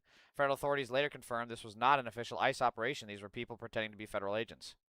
David, and they fear this will keep happening. First at 11, a warning from state police and the FBI after a group of men posing as ICE agents, they say, pulled over a driver in Clackamas County, detained, and then assaulted them. Catherine Cook spoke with community members. And Catherine, it sounds like this might not be the first time. No, David, and they fear this will keep happening as long as actual ICE agents conceal their identities and refuse to show warrants and other arrest documentation. On this dusty stretch of Highway 211, east of Woodburn, 3 men, allegedly posing as ICE agents, pulled someone over and assaulted them. This, according to Oregon State Police and the FBI. They say it happened the afternoon of July 17th. Investigators say the men were driving a blue or gray SUV with no license plates that had flashing red and blue lights. The men wore green shirts, face coverings, and tactical vests labeled police, and one of them had a rifle. After pulling the victim over, police say the men forced them out of their car, searched them, held them in their SUV, and assaulted them before finally letting them go. This is the kind of attacks that we were afraid would actually happen. We know that when ICE roams the streets without any kind of identification, any kind of accountability, that's the message you're sending to people, that this kind of stuff is okay. Rena Lopez is president of PICUN, Oregon's farm worker union. She says community members have spoken of similar incidents involving ICE impersonators. She's grateful police are investigating this case and alerting the public. And anyone can put on a mask and refuse to identify themselves and claim that they're ICE. And these types of incidents are only going to intensify. If they are approached by someone who claims to be an ICE agent, remember that you have rights. In Woodburn, community members like Luis want their neighbors to remain calm and informed. A estar alertas, a estar pendientes. He said, stay alert and look for exact information and stay respectful of the laws. We have the right to remain silent. Organizations like Portland Immigrant Rights Coalition send volunteers to authenticate ICE activity for those who call their hotline. In a statement to KGW, PERC condemned the incident and said the victim's family reached out to them last week. Quote, the reality is there is very little visible difference between ICE kidnapping someone and armed criminals kidnapping someone. ICE is deliberately exploiting a legal gray zone where people aren't sure if they can call 911 to report violent traffic assaults from unmarked people acting like police. This is a human rights issue endangering all Oregonians. So that's kind of a crucial thing here, is that even if you were to call the police are on the side of ICE, right? They're going to most of the time, if you call and say, hey, can you verify that ICE is pulling us over here? The cops are just going to say, just fucking do it. Just comply. Just comply. That's why this whole just comply thing is bullshit. Because as you see here, you just comply, and these people assault you, and they can steal your shit. They could beat you. They could abuse you. They could rape you, which has also happened. So this whole just comply. No, we're not going to just comply. This is fucking America. We have rights in this fucking country. Show a fucking warrant or get the fuck out of my face. That is the answer. Show a warrant, show probable cause, or I have rights. And we do have a Second Amendment right in this country. And frankly, it's a fucking miracle that a country with this many goddamn guns, that shit hasn't popped off yet. It's truly a miracle. Because these ICE Nazis continuously pull over and assault and murder people who they later admit were not even their fucking targets, right? They got the wrong person. Repeatedly, they say that. And yet, they get away with it. Because, unfortunately, the back the blue bullshit seeps into the Democratic Party as well. But it truly is a miracle, because one of these days, it's not a question of if, it's a question of when. One of these ICE Nazis is going to pull over the wrong fucking person, and they are going to get John Wicked. That's what's going to fucking happen. And I'm telling you, when that fucking happens, too fucking bad. ICE fucked around, and now they're going to find out. Because they continuously hide their faces, they don't identify themselves, and they pull over people illegally with no probable cause. And they also refuse to show a warrant. And one of these days, shit's going to pop off, and it's going to be the wrong fucking person. And I am not going to care a single solitary fuck. Because remember what they said about Renee Good. Remember what they said about Alex Preddy. They called them terrorists. They called them violent. They called them radicals. They called them socialists. When all Renee Nicole Good did is try to leave the scene, drive away from the ICE Nazi pedophile, and they still called her a terrorist. All Alex Preddy did was try to defend a woman whom this ICE pedophile was trying to assault, potentially kidnap, and then rape, and they called him a terrorist, even though he was turning away from these ICE Nazis. So when that fucking happens, I am not going to at all be sad for the ICE pedophiles that get hurt. In fact, more than likely, we're going to find out that the person who defended himself did the right thing, and that person should be lionized as a hero. If the right can lionize terrorists, like that fucking Nazi who went to Minnesota specifically because he said he wanted to kill people, then we can absolutely lionize American heroes that stand up to ICE Nazis and say, show me the warrant or I show you my Second Amendment. We need to start supporting that. I will absolutely never call for violence, but if you defend yourself, that is absolutely different, especially from Nazis. Trump scandal says so many seasons they should stop calling it a presidency and start calling it a Netflix series. The only difference is Netflix cancels shows that get too unbelievable. Salt? Wow, we are corrupt. Bath salts. Look at the minor girls now pregnant in the concentration camps. How did that happen? It happened because all ICE is it's an extension of the new Epstein pedo cabal. ICE is the paramilitary wing of the new Tate cabal. That's all they are. They are intentionally meant to kidnap these young children and then traffic them, because a lot of these kids are not being seen again. Their goal is to kidnap these children and traffic them to the Epstein-class sex trafficking pedophile cabals. When ICE does get wicked, watch the reaction. They're going to lose their fucking minds. And I am going to say the same fucking thing that I said now. I don't care if an ICE Nazi dies. That is their problem. They said to all of us that opposed them that we are terrorists. They called all of us terrorists. They called all of us Nazis for standing up for them, against them, when they invade our homes, kidnap our neighbors. So yeah, I don't care, and I will not give a fuck if something happens to them. Fuck man, love you man. I'm gonna clock out. I'm a bit sick. Play me that Trump song one more time before I go. Okay, deal. Hold on. Trump is on the Epstein list. Yes, he is. Trump is on the Epstein list. Yes, he is. There you go, Joey. Hope you feel better, brother. Sorry you're feeling sick. All right, let me see here. Later, man. Good seeing you. Thanks for stopping by. Hang on, I gotta get my. So I got kicked off TikTok because they're fascist censorship Nazis, and then I immediately got my appeal suspended or approved rather because they're stupid and don't know how to run a fucking platform. So let me get that going again. All right, there we go.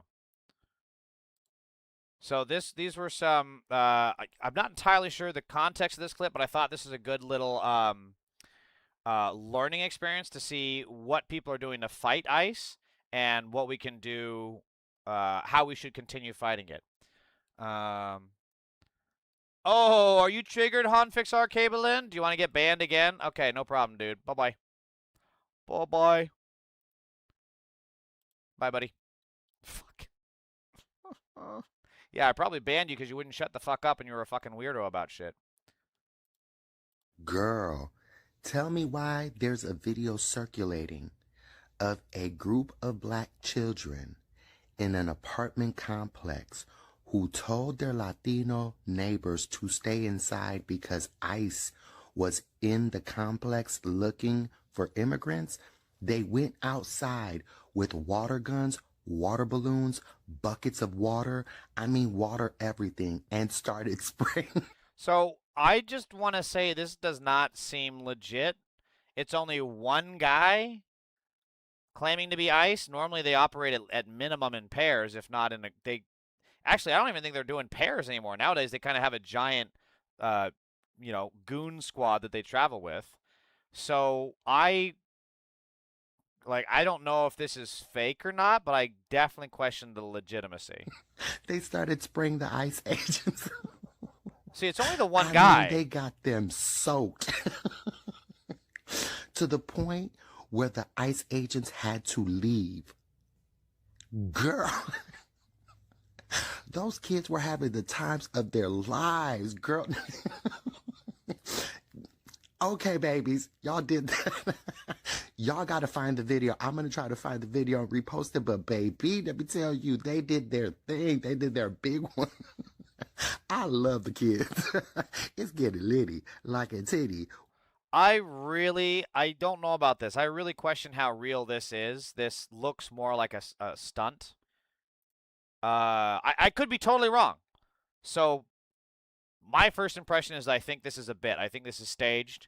But let's just say that I'm wrong. And this is an ICE agent. Fuck yes, these kids rule. Fuck yes, that's fucking awesome, right? But I do want to also bring in a little bit of a reality check here, is that the ICE Nazi pedophiles are dangerous criminals. So throwing ice at them, or not, excuse me, ice, throwing water at them and bringing out water pistols, if anything, would probably just give them a justification to open fire. So anytime you use protest tactics like that, you need to understand that you are risking escalation to real weaponry. So that's certainly a tact, and also good for them for standing up for their neighbors. The best thing you can do when the ICE Nazis show up is show up in force, show up in numbers, film it, stay together.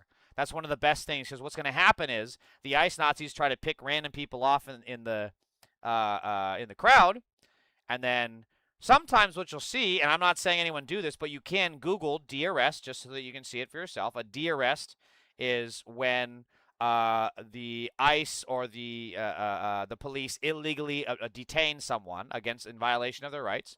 So you'll have a group of people come in and form a distraction, and then they're able to get that person that's being illegally detained and illegally arrested to safety. So you can Google de-arrest. I'm not advocating for it at all. I'm just simply saying this is what I have seen in the past. And so the biggest thing is just solidarity. Just make sure that you are there for your community. Stay together and show out in numbers.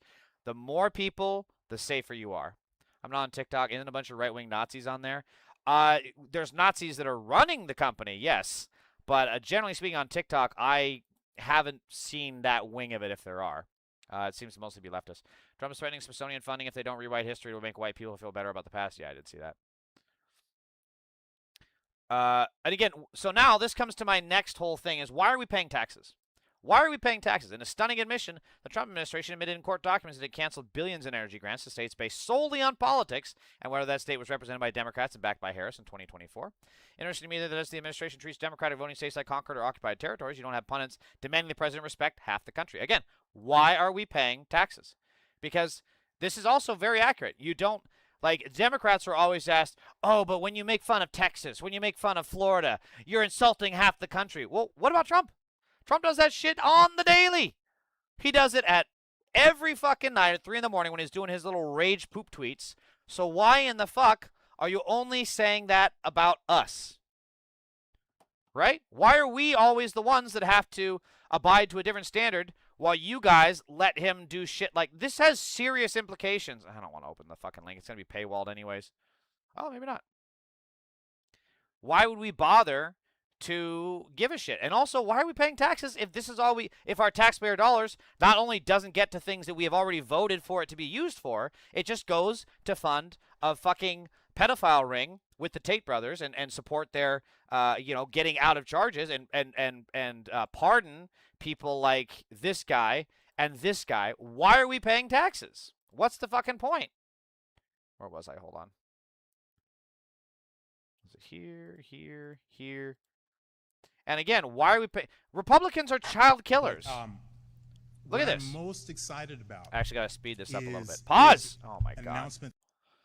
Basically, Florida Surgeon General says the state will end vaccine requirements for kids in school and wants to end all mandates. Who am I to tell you what to put in your body? It's a gift from God. Yeah, that's fucking stupid. That's unbelievably stupid. The average mortality rate of children during that time frame in the 1700s or whatever it was, or the 1300s, feudal age, before vaccines, was incredibly high, and kids died all the time. Well, the mortality rate of women after post-childbirth was incredibly low. Women died all the fucking time, and now they're doing it to us again. Again, Republicans are child killers. Why are we funding terrorists like this whose entire goal is simply to kill children? Why are we funding this? Why are we funding this?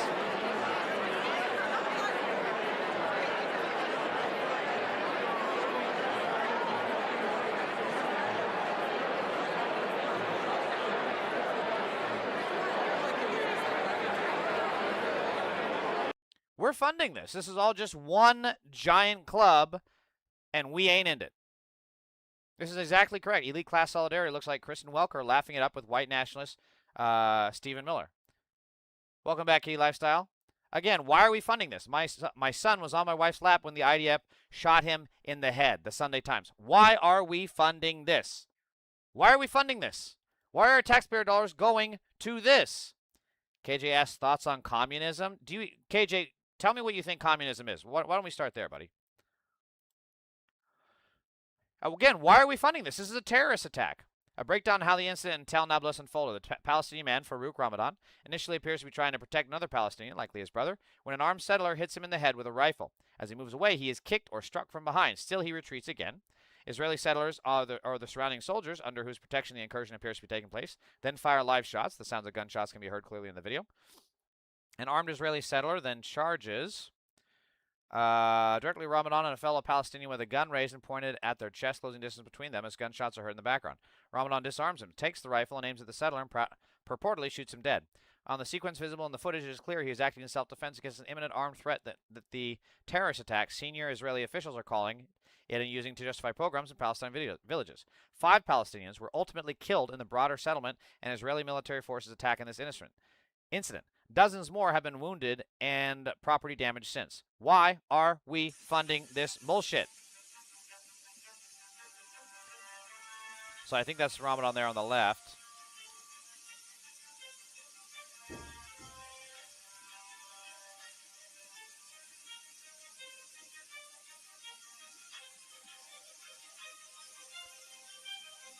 He doesn't have a clear line of fire.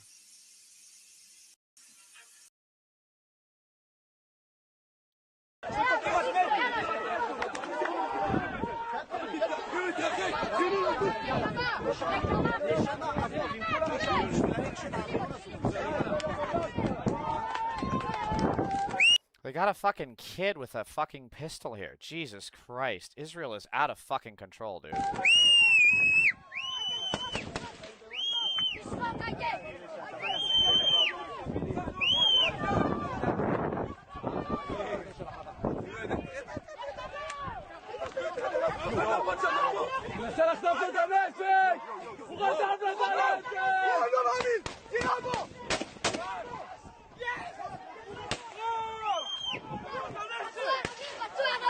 Look at these kids are watching all of this. Jesus Christ. Israel is an insane fucking country.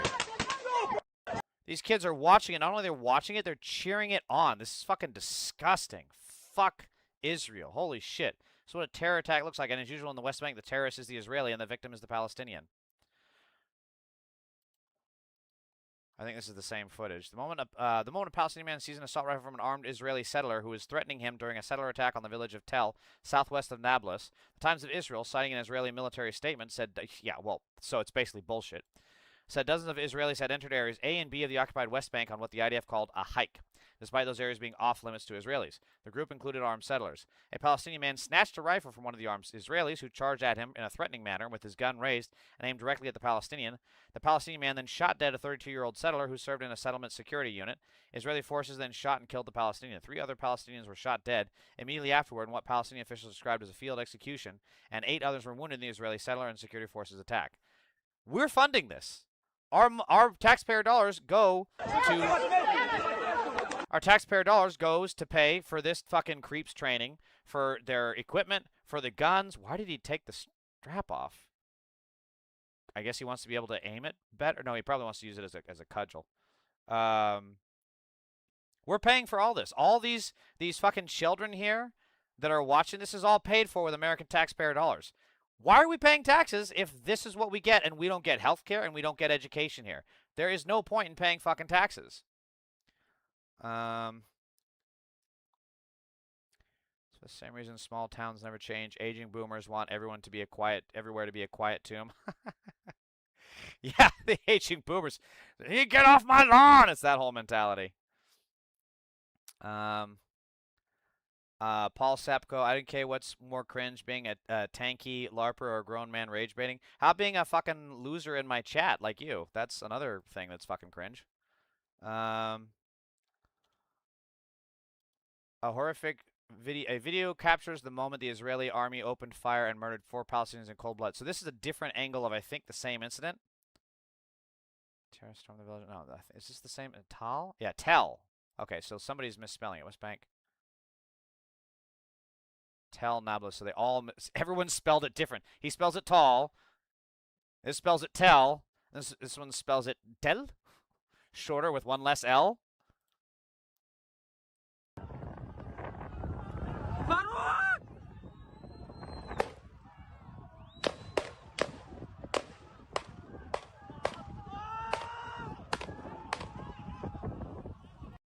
So I think that's the guy that initially got disarmed, I think?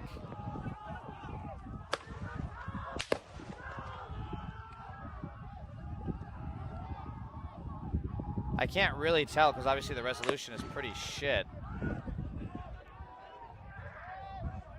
And I think this is after the initial melee where he disarmed him. So I'm assuming these are the Palestinians. And these must be the Israelis.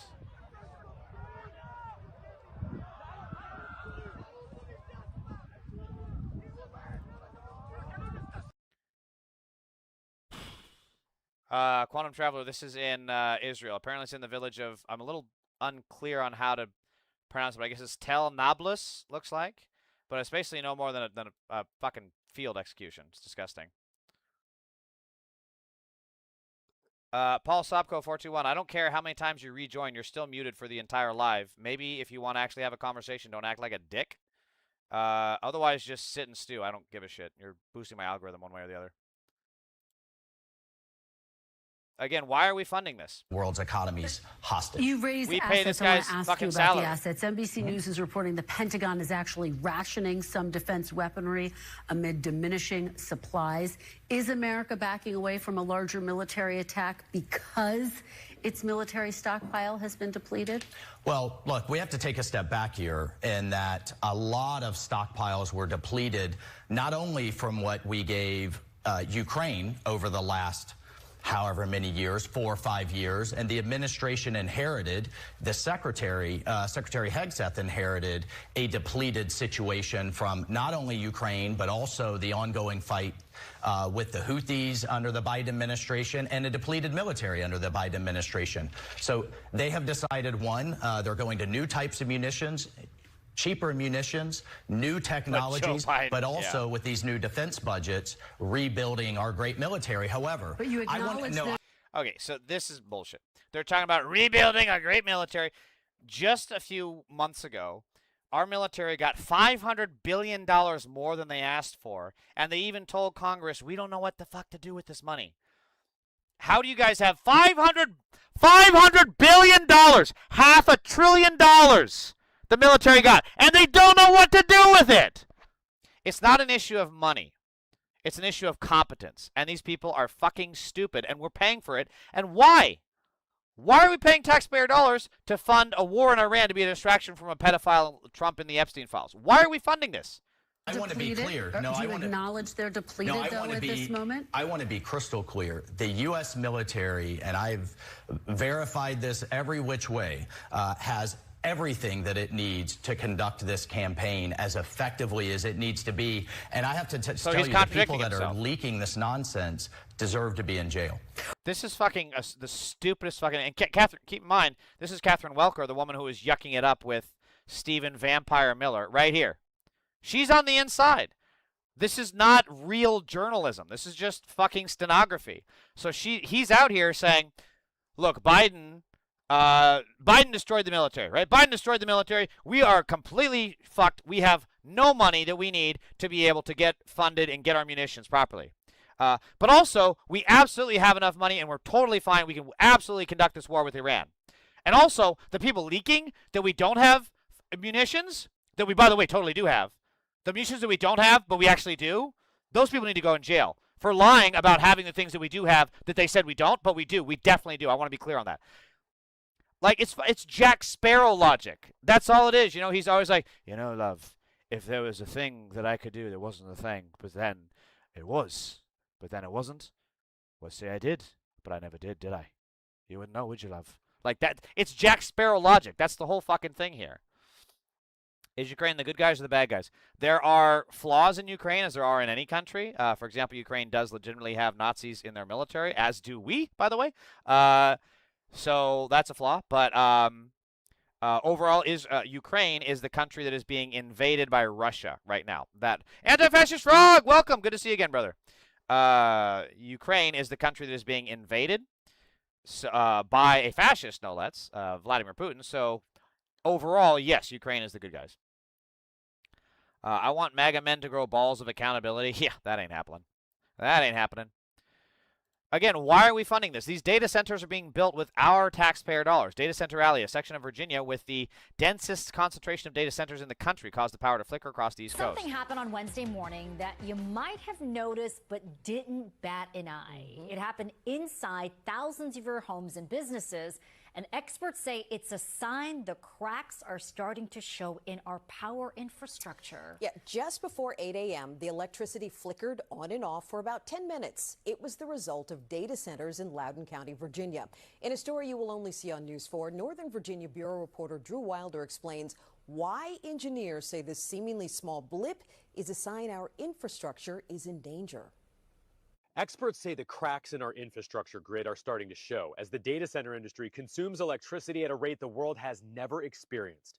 Wednesday morning, that crack became visible to millions of Americans inside their own homes in a seemingly small way.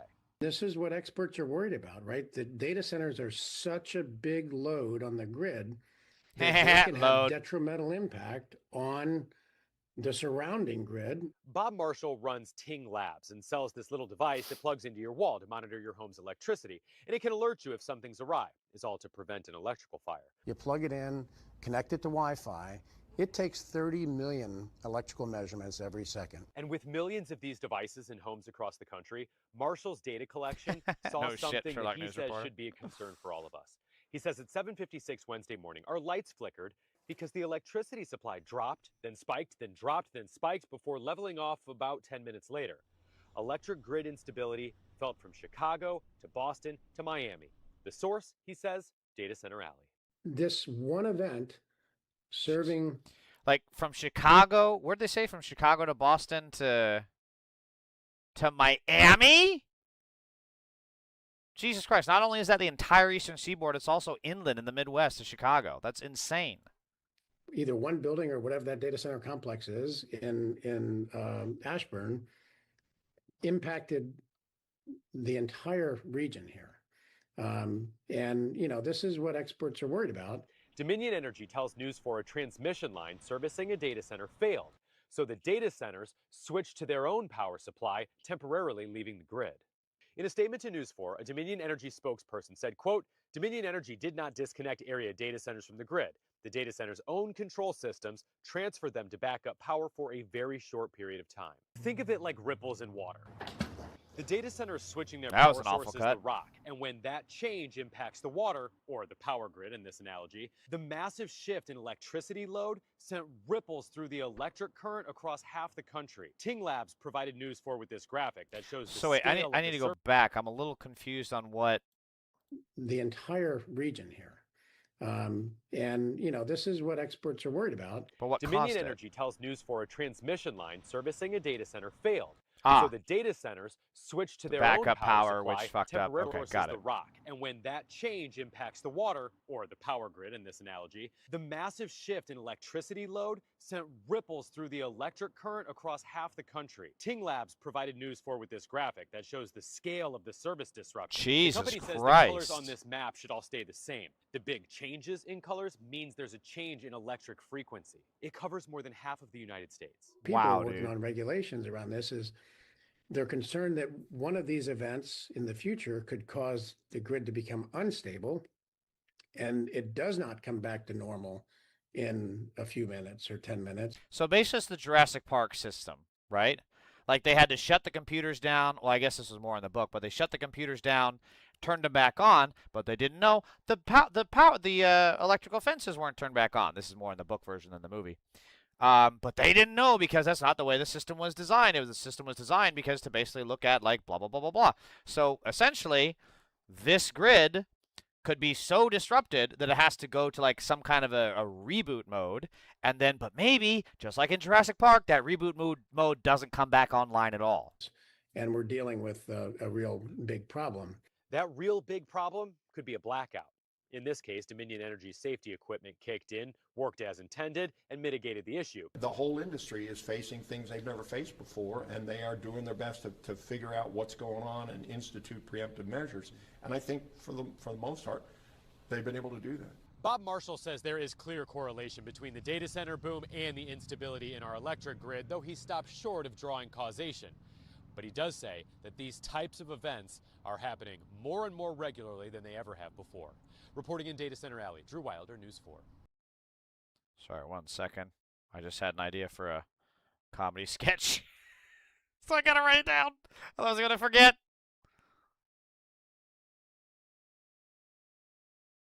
Okay, there. I got it on my phone. Big Brain Daddy has eliminated all renewable energy plans to further fuck the country. Exactly. So this is not only people. So our money goes to fund these these data centers because a lot of them get tax breaks, tax shelters. A lot of them get taxpayer funded contracts. All of this shit comes back to us. And what are we getting out? These data centers are not pumping out cars. They're not pushing out shoes. They're not pushing out food. They're not pushing out water. They're not pushing out anything fucking valuable. The simple fact is, all they're providing is slapaganda and computing power for fucking nothing because nobody wants this product, but the billionaires are still pushing it and pushing it and pushing it because they invested billions, even trillions into this industry that is simply not marketable, that people are not wanting to buy, that does not scale, that does not have value in the market. That's a simple factor. We're paying for all of this shit that is essentially going to be a massive national security threat. Like all it could take, if an enemy actor or a terrorist organization wanted to, all it would take is for them to fuck up one of these data centers for this to happen, and then the power grid could be so fucked up that we can't get it back on at all for half the fucking country. Look at this shit. That could be in our future. This is how Skynet started, goddammit! Why doesn't anyone listen to me? How many Republicans have called for Max Miller's resignation or for him to drop out of his race? None! Because they are a pedophile party. Neither the child's father... Hang on, let me fix this for vertical viewers.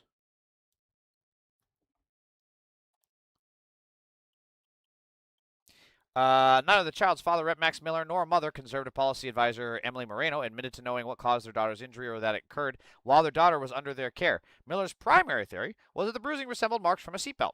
Moreno, who discovered the bruises and took the child to an emergency room, suggested the cause may have been something more sinister. Records of the... Wait, which one is more? Emily, policy... Child's father, normal... Okay, so Moreno is the mother. Emergency room. Records of the investigation into potential child abuse show that Moreno told detectives that Miller had previously thrown hot water at her, shoved her, and held a gun to her head. Therefore, she couldn't rule out that Miller caused her daughter's fracture. Moreover, a child protection specialist reviewing the incident had characterized the bruising near the fracture as resembling a handprint. Again, we fund this. Our taxpayer dollars goes to fund this guy. A wife beater, a child beater. Our money goes to pay for this fucking creep. Why are we paying taxes? Why are we paying taxes? AI companies are bulk buying rare books, scanning them through high-speed machines that cut the spines off and shredding the originals. This is just a crime against fucking humanity.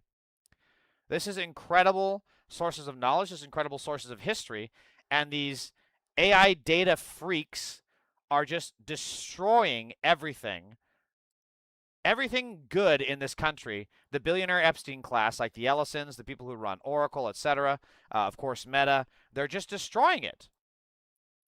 And they get billions in taxpayer breaks, billions in taxpayer contracts, billions in taxpayer-funded handouts. Why are we paying taxes? Again, this as well. Ben Shapiro, there's no evidence Epstein... Oh, I'm sorry, I gotta do that. There's no evidence Epstein trafficked children to his island. There's no evidence whatsoever. If there was, like, evidence, then we would, like, have evidence in our hands, right? Because evidence is, like, in your hands. Evidence can be, like, seen. Evidence can be, like, seen and held and heard. Because if there was evidence, then we would have it right now. We would have it in my hands. And my hands are tiny, but I can still hold evidence in my hands. See how tiny they are? Even if they're tiny, I can still fit a little tiny shred of paper there. I can fit a tiny little shred of paper. And on this one, I can also hold a little tiny digital recorder. I can do that. I can hold a little USB drive. I can have that, and that's all that is evidence. See, that's evidence. So if we have evidence of Epstein, we would have it, but we don't have, because you know why? Because my hands are empty. So therefore, there is no evidence of Epstein ever driving children to his island. So there we go. That's my Ben Shapiro impression. Jeffrey Epstein, hold my toddler. And yes, that email is fucking real. See for yourself. All right, so here we go. Oh boy, this one's gross. All right, so Friday, December 28, 2018. Keep in mind this was a little under a year before his arrest. Second arrest, rather. Katya has a law firm, corporate law. She also understands blockchain regulations and ecosystem well. Masha Drakova, whoever the fuck that is.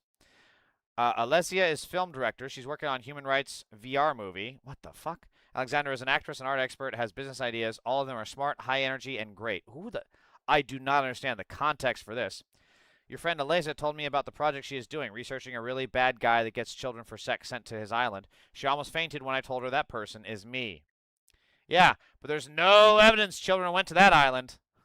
No evidence, guys, right? No evidence whatsoever. It is so weird that Ben Shapiro keeps defending Epstein. You know? Like, brother, take the fucking L. Like, you gotta wonder what the fuck this creep is. Like, obviously, all these right-wing freaks are creeps and pedophiles. Of all the ones to find out that would be a child diddler, I would be shocked to find out it was Ben Shapiro, honestly. But, like Matt Walsh, obviously he's a child diddler. You know, Dave Portnoy, well, he's a rapist. But Ben Shapiro, I would be shocked. But why is his holy grail? The two biggest holy grails Ben Shapiro seems to have is Israel, which makes fucking sense, and Epstein never did anything with kids. Why? Obviously, he's way fucking wrong on Israel, so of course he's also wrong on Epstein.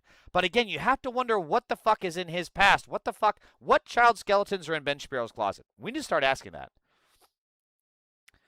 They're leeching off our grid and need them to bring their own energy supply, aka renewable energy, like solar panels, the very thing Big Brain Daddy eliminated. Yeah, but they also don't want to invest in the solar panels on their own data centers anyways, because that's an extra expenditure for them, and it's less money for them to keep, and they're greedy SOBs that should all be in a prison cell, and worse fates. Reagan, Trump has canceled plans to sharply escalate the war on Iran over concerns that Iranian attack could dangerously drain the Pentagon's already diminished stockpile of Patriot anti-missile interceptors and other air defense munitions in the Middle East close to zero, per New York Times. The Pentagon has used more than 1,200 Patriot interceptors in the war at more than $4 million each, with cheap Iranian drones and ballistic missiles depleting the U.S. inventory. Joint Chiefs Chairman General Dean Cain privately cautioned that resuming major combat operations would fully deplete interceptors available to U.S. Central Command. A senior U.S. official adds that continued strikes strikes have had the opposite effect of what is intended, keeping Iran cohesive and allowing Iranian leaders to focus attention on an external threat. So if you recall, the idea back when by the morons that got us into this thing is that Iran would eventually fracture because they would have, we would be throwing so much at them that they would eventually fragment. And there would be riots, and there'd be factions trying to take over Iran, and it would become kind of an internal faction war, which would give America even an upper hand to bomb more targets, et cetera, create more division, et cetera, et cetera. But that's not what fucking happened in the slightest. If anything, they've done the exact opposite. They've made Iran more united than ever. They have managed to take out all the potential people who might have been interested in diplomacy. And now Iran has the upper hand, still, yet again, because when you have stupid strategies that are based on fracturing the country by taking out the people who might actually be interested in diplomacy, you're going to get this. And here we are with basically Iran being more united than ever, having almost more military capacity than they had before since they've taken out so many radar stations and have so much more munitions now. Well, honestly, seem to have more munitions than we do. This is also what this fucking dipshit was saying, was like, no, it's definitely not true. It's definitely not true, but also it's true, and the people who are releasing the thing that's not true, but it's also true, should be imprisoned. And this is where we end up with. This is what our taxpayer dollars go to fund. We're funding all of these drones. We're funding all of these dipshits that got us into this mess. Why are we paying taxes? We're funding this. RFK Jr. cut salmonella surveillance, cut cyclospora surveillance, cut screwworm research, cut cruise ship outbreak from team at the CDC, and every single time there was a huge disease outbreak directly relating to this. So not only are we paying taxes that should be keeping us safe, from shitting ourselves, and yet this should save us money. But it's not. We still get to shit ourselves, and we still pay the same amount of taxes. What the fuck are we paying taxes for then? Taylor Farms donates $1 million to Trump's super PAC. 1 week later, Trump delays the food traceability rule. Diarrhea parasite breaks out across the U.S. Taylor Farms lettuce tests positive, but then the FDA quietly retracts and claims the test was a false positive. What the fuck are we paying taxes for? This is total corruption. This is why when you have not only a pedophile, but a businessman, right, he's going to be looking out for himself. He's not going to be looking out for America. He's not going to be looking out for our needs. He's going to be looking out for himself to see what best he can bring to his own table. And we can just feed off the fucking scraps. Why are we paying taxes? That's my theme for this segment. Trump ran on bringing manufacturing jobs back to America. The reality is that manufacturing, obviously you had COVID and all the stuff going on, but it got as high as 12.9 million jobs back here. And then it started to decline, and it simply continued to decline under Trump. So in fact, rather than gaining any manufacturing jobs, we've lost 75,000 manufacturing jobs since Trump arrived. He also likes to talk about the building boom. I think on the show yesterday, he talked about $19 trillion of new investment in America. That is obviously a crazy number. But in any event, when you look at something like factory building, you can see that the factory building went up sharply under Biden. A lot of this had to do with the CHIPS Act, the Inflation Reduction Act, incentives for clean energy. Companies were out building stuff. Then it peaked, and now it has just been going down under Trump. Why can I not pause these videos? God, Twitter sucks! From a peak of $250 billion. Trump also likes to talk about data centers and how much they're going to help this manufacturing boom, so to speak. And in fact, you can see data center construction has gone up a bit. It's up to $43 billion, but not nearly enough to compensate for how much actual factory loss has been achieved. Oops. And of course, data centers employ not so many people. Factories employ a lot of people. So again, no manufacturing boom, no manufacturing renaissance evident in any of the numbers. And tariffs played a role in this. They raised the cost of steel and aluminum and discouraged businesses from building manufacturing facilities here. This guy has all the energy of R.L. Stein. I love it. And again, this is what our taxpayer dollars, like the CHIPS Act was actually a good thing that our taxpayer dollars could pay for because it resulted in a manufacturing boom. I mean, you saw it here. Well, let me pause. Okay, finally. We saw the CHIPS Act boom through all of this and other manufacturing. And then, what do you know? It dropped off when we got the orange dipshit child rapist in charge. Our taxpayer dollars go to fund this. This disaster is taxpayer funded. So why the fuck are we paying taxes? Again, our taxes go to pay this. Cops sleeping on the job.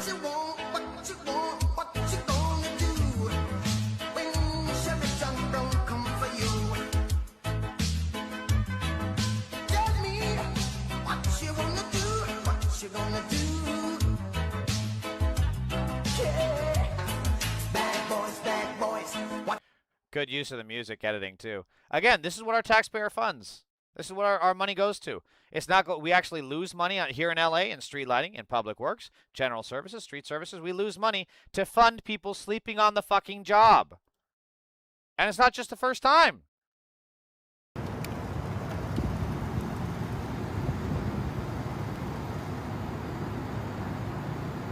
Says, reminds me of the LAPD cops caught sleeping while on presidential detail.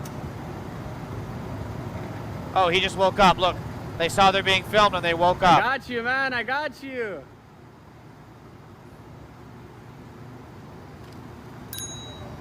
I'm going to have to write you guys up, man. Yeah? Unless, you could help me out. What's that? You think you could get me a CCW? There's a process. We can't do that. Okay. Yeah, there's an LA City process. Yeah. You live in the city of LA? Kinda. Well, if you live in the city, you go through LAPD. If you live in the county, you gotta go through the sheriff. That's just how it works. Oh, really? By jurisdiction. Okay. Yeah. All right. Hey, you guys be safe, man. All right, man. You gotta tint the. Be safe. Jesus Christ. Oh, my God. Your allegation that while on duty officers failed to remain alert during their assignment has been classified as sustained.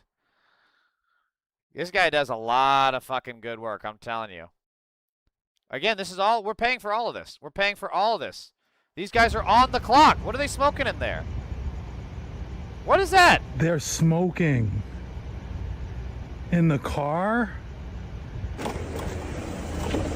You can't be smoking in the car.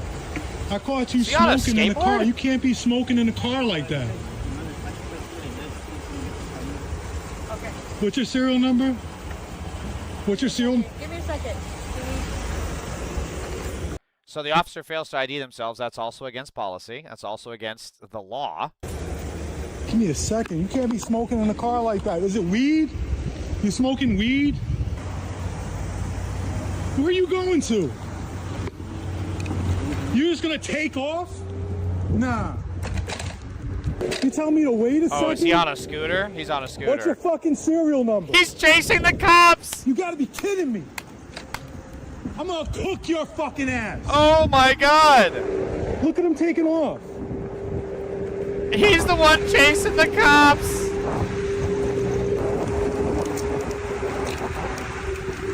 That's incredible, dude. Pull over and give me your serial number. Pull over! Oh my God, that's incredible! Pull over! And keep in mind, he's on one of these scooters, so it is not easy to, like, manage the scooter while also holding the phone. Damn! Pull over!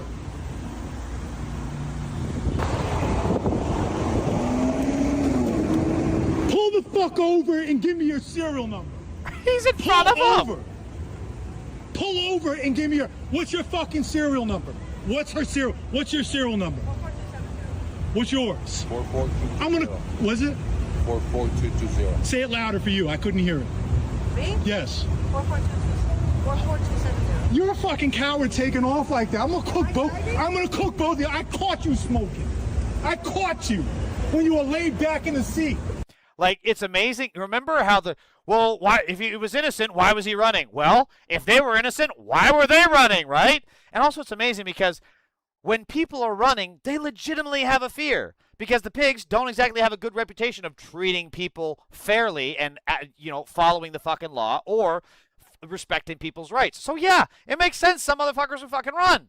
These guys are the law. They have guns, they have badges, they have all the protection of the law, and they still run. He's 100% correct. These people are fucking cowards. If I tell you to pull over, then pull the fuck over. What the fuck is wrong with you? This guy is so fucking hardcore, dude.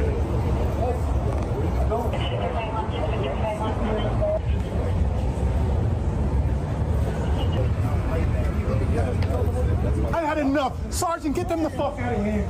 This is gonna be a problem, you guys. He doesn't have to ID himself. He does not have to ID himself. Get him the fuck out of cuffs. We're gonna be doing this. I feel like these cops are all this already. Get him out of cuffs. Enough. Enough of this. No, I'm not chilling out. Get him the fuck out of handcuffs. You all right, brother? I appreciate you, sir. You have to do that. Nah, this is why I'm a cop watcher. They know me. So this was over you guys were smoking weed? I was smoking a fucking vape. All over this, bro. Over that, bro? Over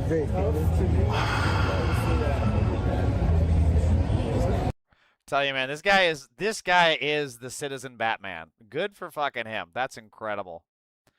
All right, so I had one of these dipshit magas in my chat a while ago that kind of watched a couple of my streams and was lukewarm on some of the stuff I was saying, but was cool with it. But then the one thing he brought up COVID, and was like, "What do you think of COVID?" And I was like, "COVID is obviously a wet market outbreak." He's like, "No, it wasn't." And it's like, okay, well, dude, you're just stupid. I'm not going to argue with you about if you want to believe stupid shit. So then he got all butthurt and triggered about it. And I want to research this a little more because this is Zedio. This is Mehdi Hassan's outlet. So let's see. Tulsi Gabbard departed her role as Director of National Intelligence. She released what she characterized as a bombshell reveal that former National Institute of Allergy and Infectious Disease aide, Dr. Anthony Fauci, lied to Congress about masterminding virology research that created SARS-CoV-2, which leaked from a lab and caused the COVID-19 pandemic. It's also amazing this shit happened 6 years ago, and these MAGA snowflakes are still all butthurt about it. Senator Rand Paul, chair of the Homeland Security and Governmental Affairs Committee, has done the same, releasing a trove of similar uninformative documents this week, which mostly shows some of my co-authors joking around, discussing politics, and changing their minds when faced with evidence. Full disclosure. They mentioned me in the context of complimenting my Twitter game. Paul claims this is evidence that they conspired with Fauci to help him cover up the truth about the lab leak by writing a paper for a scientific journal. The lab leak theory is like, Equeer, please, no, that's not accurate. This entire... Equeer, please don't go down that rabbit hole. Look, stay with me, Equeer. Let's go through this because this document shows this journalistic analysis shows the exact opposite. Oh, I have to subscribe? Documents are not proof of anything besides showing that yet again efforts across multiple intelligence agencies in the Senate HSGAC failed to uncover any hard evidence the lab leak occurred. That's because the sole piece of evidence supporting the version of events is that the pandemic began in Wuhan, where there is a lab that studies coronaviruses. There was also a market where live animals were sold. This is the second part of a two-part series. In part one, I examined how disinformation about the lab leak is being weaponized to attack science and persecute scientists, including Fauci, furthering the advancement of authoritarian erosion of democracy in America. Part two discusses what the evidence actually shows about the origin of the pandemic, and none of it indicates that it started in a lab. Is this still going to... Okay. God damn it. I have to subscribe to see the whole fucking evidence. Oh, the lab leak hypothesis is highly unlikely. Yes, there is far more evidence of a zoologic wet market outbreak than there is of the lab leak. God damn it. I really wanted to deep dive into this, but I can't because I'm not subscribed to Zedio. Fuck! All right, we'll have to move on. So exactly what I run into. Well, here's the thing about the conspiracy theorists, right? They say it's a lab leak, and then it becomes this, and it's a deadly, deadly, deadly virus, but also it's a total hoax, but also it's only a cold, and also China made it, but also the Democrats made it, but Fauci made it while he was in China, even though he's never been to China. Like, it's just back and forth, back and forth. So this is what it comes down to with the MAGA pedo party that constantly pushes this kind of fake news about the lab leak theory. Speaking to Quinones, Vega said that while reporting on a piece in the wake of the fatal shootings of Renee Good and Alex Preddy in Minnesota, she was encouraged to include footage of protesters violently attacking people in the streets whom the demonstrators believed to be ICE officers in plain clothes. But Vega said her team could find no credible examples of such behavior at the time. Moreover, Vega said her team was asked to include a supposed moment from a press conference in which the city's Democratic mayor, Jacob Frey, said he wanted local police to fight federal ICE agents in the streets to stop immigration activity, and that the city's police chief rolled his eyes at the suggestion. Vega said her team scrubbed every frame of video from the press conference but never found such a statement, deeming it misinformation. That never happened, she said. We cannot find any instance of the mayor saying something like that.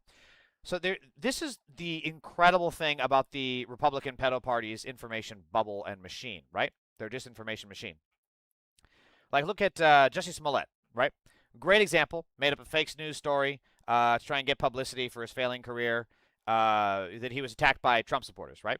Didn't happen. He actually hired the guys. And yet, we see the same thing actually even more on the right, because frequently the right-wing terrorists claim, oh, they've been attacked. Oh, I've been graffitied. Oh, my house has been broken into. Oh, my house has been stolen. Oh, my car's been keyed. And yet every single time that happens, it turns out it was them or they got someone else for it. But what the Republican pedo party does with their disinformation machine is they take specific names, right? Jussie Smollett. And that becomes like an adjective. Oh, did you do a Jussie Smollett? Oh, did you get Jussie Smolletted? They're so good at this.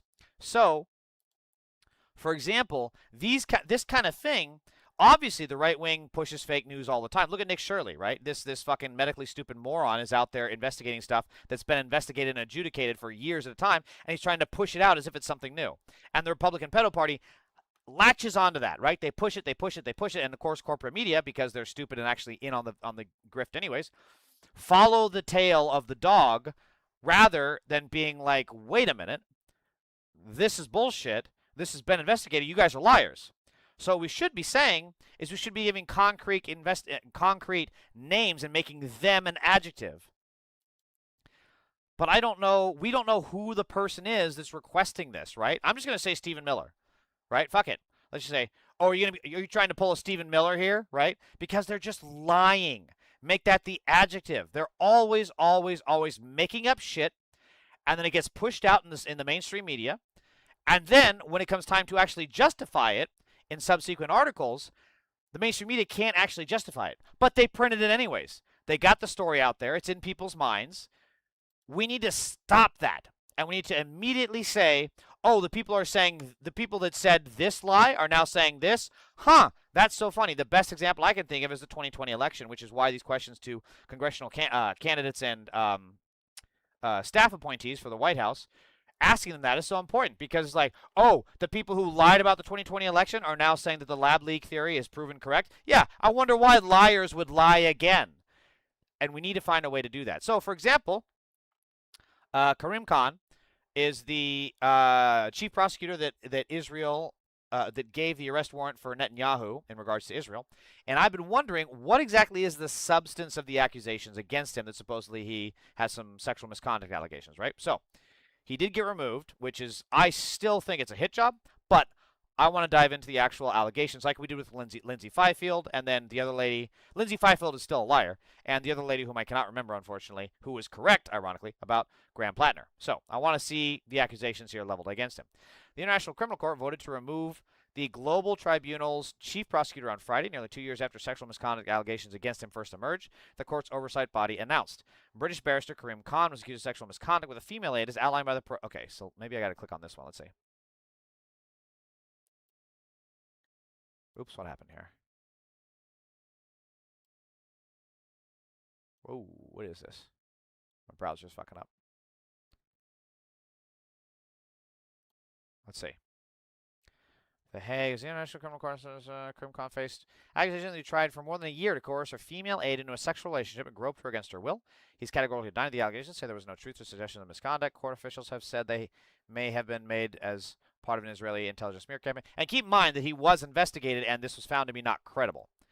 But I just want to see it for myself. Two co-workers in whom the woman confided at the ICC's headquarters at The Hague reported the alleged misconduct in early May to the court's independent watchdog, which says it interviewed the woman and ended its inquiry after 5 days when she opted against filing a formal complaint. Khan himself was never questioned. But the matter may not be over. While the woman declined to comment to the Associated Press, people close to her say her initial reluctance was driven by distrust of the in-house watchdog, and she has asked the body of member states that oversees the ICC to launch an external probe. So this is a common thing, right? Because, like, for example, you go to an HR. Let's take Fox Fake News, right? A lot of these women made accusations against Bill O'Reilly and others, and the HR basically just covered it up, paid off the women, and moved on. So it makes sense that you'd want an outside probe, so let's see what happens. I see you spoke to on condition of anonymity. Confirmed the request remains under consideration. Those efforts were applauded by those close to the woman who still works at the court. More than a one-time advance or an arm around the shoulder that could be subject to misinterpretation, one of the people told AP, speaking on condition of anonymity to shield the woman's identity, it was a full-on repeated pattern of conduct that was carried out over a long period of time. So it sounds like the woman confided in others who are then, doesn't sound like they necessarily witnessed it, but it sounds like they were made aware of the accusations over time. While the court's watchdog could not determine wrongdoing, it nonetheless urged Khan in a memo to minimize contact with the woman to protect the rights of all involved and safeguard the court's integrity. Within days of the watchdog's shelving of the case, the court's work went on. Khan on May 20th sought arrest warrants against Netanyahu's defense minister and 3 Hamas leaders on war crimes charges. 3-judge panel is now weighing that request. U.S. President Joe Biden administration said it was blindsided by the move, with the president calling the prosecution outrageous from blah, blah, blah, blah, blah. Announced the charges, Khan had blah, blah, blah, blah. Insisted all the allegations. AP pieced together details of the accusation through whistleblower documents shared with the court's independent watchdog and interviews with 8 ICC officials and individuals close to the woman. All spoke on the condition of anonymity due to the sense blah, blah, blah, blah. I get that. Among the allegations told to AP is that Khan noticed the woman working at another department at ICC and moved her into his office, a transfer that included a pay bump. That's not entirely suspicious, but I think this is just kind of laying the groundwork. Their time together allegedly increased after a private dinner in London. Well, that's not good. Where Khan took the woman's hand and complained about his marriage. She became a presence on official trips and meetings with dignitaries. During one such trip, Khan allegedly asked the woman to rest with him on a hotel bed and then sexually touched her, according to the documents. Later, he came to her room at 3 a.m. and knocked on the door for 10 minutes. I don't know. It's just, I don't know. 3 a.m.? ICC prosecutor? I don't know. That's weird. Other allegedly non-consensual behavior cited in the documents included locking the door of his office and sticking his hand in her pocket. He also allegedly asked her on several occasions to go on a vacation together. Upon returning to ICC's headquarters after one trip, she tearfully complained to 2 coworkers about Khan's behavior and the anguish she felt for not standing up to a boss she once admired. So what's the timeline here? I'm a little unclear on the timeline.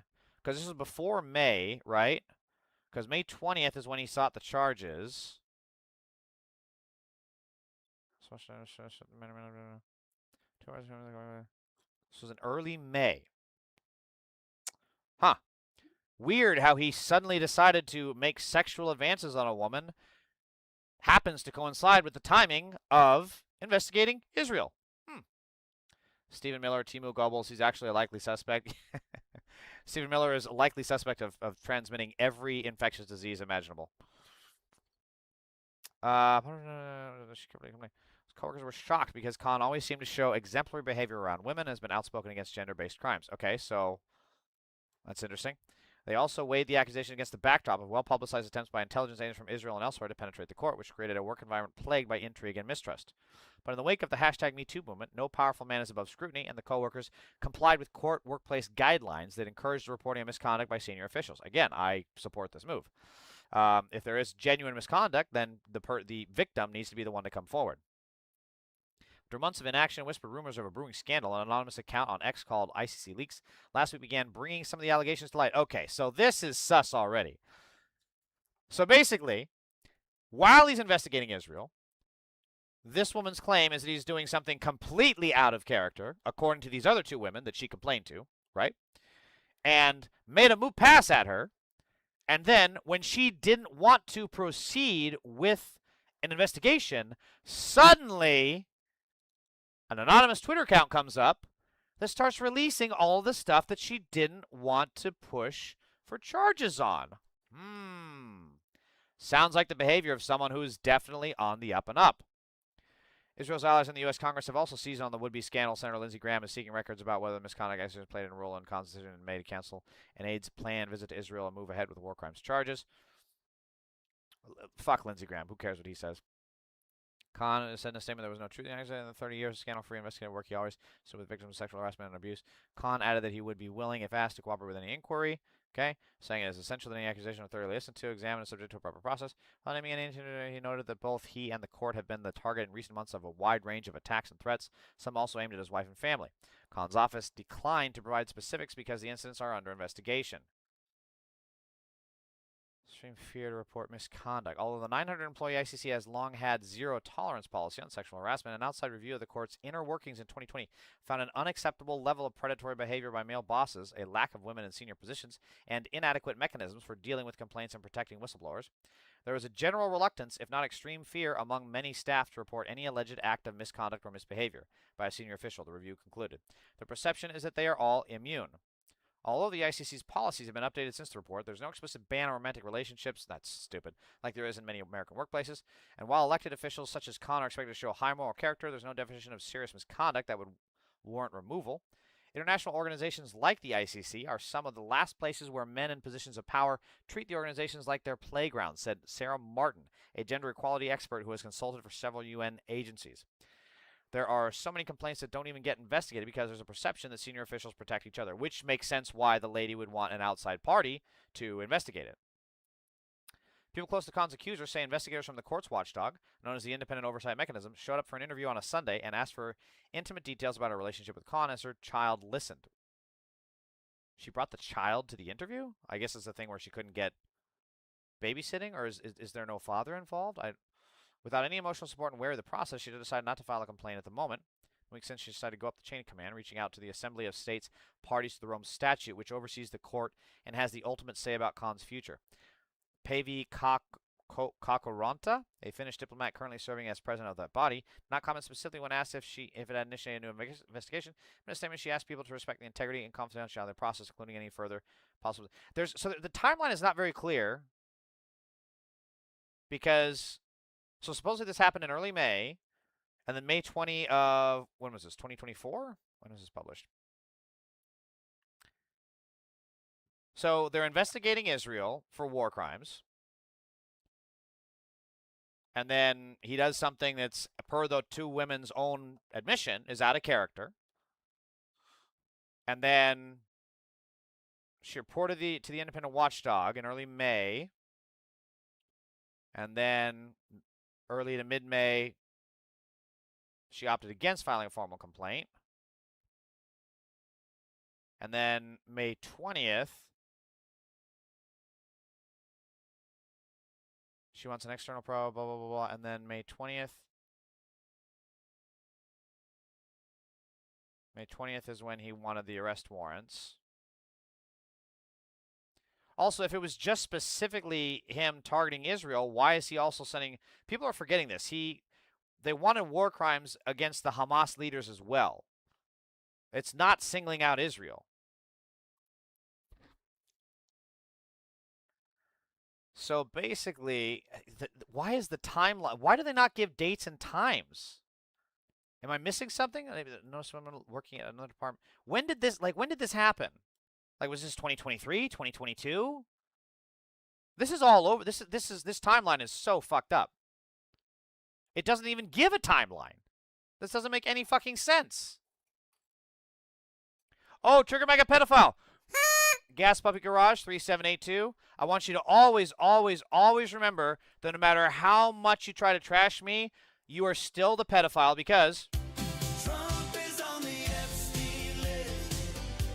Yes, he is. Trump. All right, shut the fuck up, Groomer. I got shit I got to cover here. So maybe there's more details in this PBS organization. Was temporarily removed from his duties at the ICC in June, pending Friday's vote. The session much more lengthy and complicated. Funny Matt, welcome. Hey Matt, how are you, dude? Lengthy and complicated process pitted human rights advocates, staff, and member states against one another. In a statement last week, Secretary of State Rubio says he will pressure member states hours after the vote. Venezuela announced Trump's administration. Khan believed that by launching a political win, blah blah blah. So it doesn't even. It says this is a series of stories. So where's the follow-up? Is this a follow-up? Let's see. No, that's just it's just a plug for their website. Remove. You can watch Dog upholds life surprising con suspension as threatens to dismantle court. See. Looks ahead after the ouster of the prosecutor. Allegations court's independent. Okay, this doesn't help. The timeline is not clear, which is very fucking sus. So essentially, pre-May, trying to follow the timeline. Somewhere between early May and before, it doesn't say in this timeline. And it doesn't identify the woman. She's a whistleblower. That's fine. But somewhere between early May and before, in 2020, Karim Khan basically moved her into his office, gave her a pay bump, and then tried to hold her hand at a private dinner and then brought her onto a bed, sexually touched her, came to her room at 3 a.m., stayed at the door for 10 minutes, and then put his hand in her pocket. But there's no dates. There's no times. I mean, times maybe not as it says here at 3 a.m., so why would it not say other allegedly non-consensual behavior when he stuck his hand in her pocket in April of 2023, at a Christmas party at 2024? Like, well, it wouldn't be 2024 because that was beforehand, but like, this timeline this is so fucking weird because there's no dates listed here, which I don't understand. But basically, from May 2024, early May 2024, and previously, he does all this non-consensual stuff, right? Which also happens to be in the timeline that they're investigating Israel. And of course, Israel, we know, does this kind of shit all the time. They do honeypot operations. So, in that time frame, she wants to go to investigate, but then she changes her mind. She wants an external probe, which I don't think they've actually done yet. Or I thought that they did, and he was found innocent. And then May 20th, they get the arrest warrants for Netanyahu and Hamas. And then after that, lo and behold, an anonymous account pops up. This has all the... I'm sorry, I'm just going to say, this has all the markings of a honeypot operation. This really does seem like Israel is involved. That's because the timeline doesn't make sense. Per the women's own accusation, it seems out of character. Yeah, I'm very skeptical of this. So what are the Dems doing to save our country from fascist democracy? Details on DNC's latest challenges. DNC used its own building as collateral for its biggest ever off-year loan in 2025, per previously unreported docs. Ken Martin was subject of an HR inquiry after throwing a phone near an aide. Oh, fuck. Great! Fucking great. This is our opposition party. Fan-fucking-tastic. Inside the phone-throwing drama at the troubled broke DNC. Ken Martin threw his phone at desk of a junior aide, resulting in HR complaint. Vendors asked not to send bills to mask money woes, leaks, debt, paranoia, and much more with Reed Epstein. Holy fuck. We're so screwed. What else are the Democrats doing? Oh, shit. Hakeem Jeffrey goes to bat for Ken Martin amid reports of DNC turmoil. He has my full support. This is no different than this shit. Where was it? Oh, Christ. Where's that video? So further down here.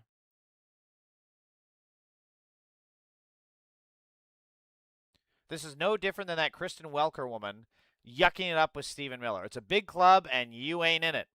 This is insane. I had been saying that Ken Martin would be a disaster, and the shit libs came after me for that.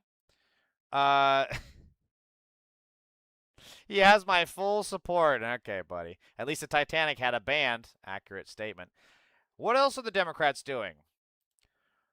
Gary Peters and Gretchen Whitmer, we won't be endorsing in the Senate race because we want to leave the decision up to voters. Cool, we think we'll vote for Abdul. Peters and Whitmer. As governor, I want the best for every Michigander. That's why I'm endorsing Haley Stevens for the U.S. Senate. Haley knows how to get things done for Michigan, and she'll fight to protect our state from rising costs. Keep in mind, this was the woman who was caught on a live mic at an AI data center opening saying, oh my gosh, I just can't believe that we can basically do whatever the people don't want and get away with it. Literally, those are her fucking words. Google it, I'm telling you. Who else supports Haley Stevens? Oh, Whitmer is the daughter of the former longtime CEO of health insurance giant Blue Cross, and she's been bankrolled by Blue Cross. Her endorsing against the pro-Medicare for all candidate Abdul Sayed is extremely on brand. This is corporate power trying to protect its power. Accurate statement. Who else supports her? Oh, Haley Stevens, so grateful to have my friend AG Dana Nessel by my side as we keep up for the good fight. What do we know about Dana Nessel? Oh, that's right. Dana Nessel, the Attorney General for Michigan, charged anti-genocide college protesters with felonies at the behest of pro-Israel members of the Board of Regents and had to be embarrassed in court into dropping her intimidation campaign. No wonder you and your billionaire donors have her endorsement. University of Michigan recruits State Attorney General to crack down on Gaza protesters. Yet again, if these Democrats can't even stand up against fucking Israel, how are they going to stand up to Elon Musk? How are they going to stand up to the ICE Nazis? How are they going to stand up to fucking Russia? Answer, they're not. We cannot be having these people who throw Americans under the bus in favor of a foreign enemy country, Israel, who, by the way, wanted Biden to lose. Why the fuck are we paying taxes, and why the fuck are we supporting these Democrats? We shouldn't be. So this says, notice how she says absolutely nothing of substance ever. Fight harder for what? This kind of makes me think of the whole Trump thing, like, we need to take our country back. Take our country from who? Who are you taking? We need to take our country back from them. From them. Who? Who are you taking it back from? You're in charge. Who are you taking it back from? So let's see how eloquent she puts it. Okay, some of you have seen, there's those cool kids on the internet. Oh my God, I'm sorry. Every single time I hear her talk, she's literally like some fucking SNL improv character done by Kate McKinnon. Every single time I hear her, she's like Melissa McCarthy in a sitcom vibes. They're doing the cool kid chatter. What is this? Some of them might be the coastal elites making fun of how I talk. Not okay, says my governor. But let's be real.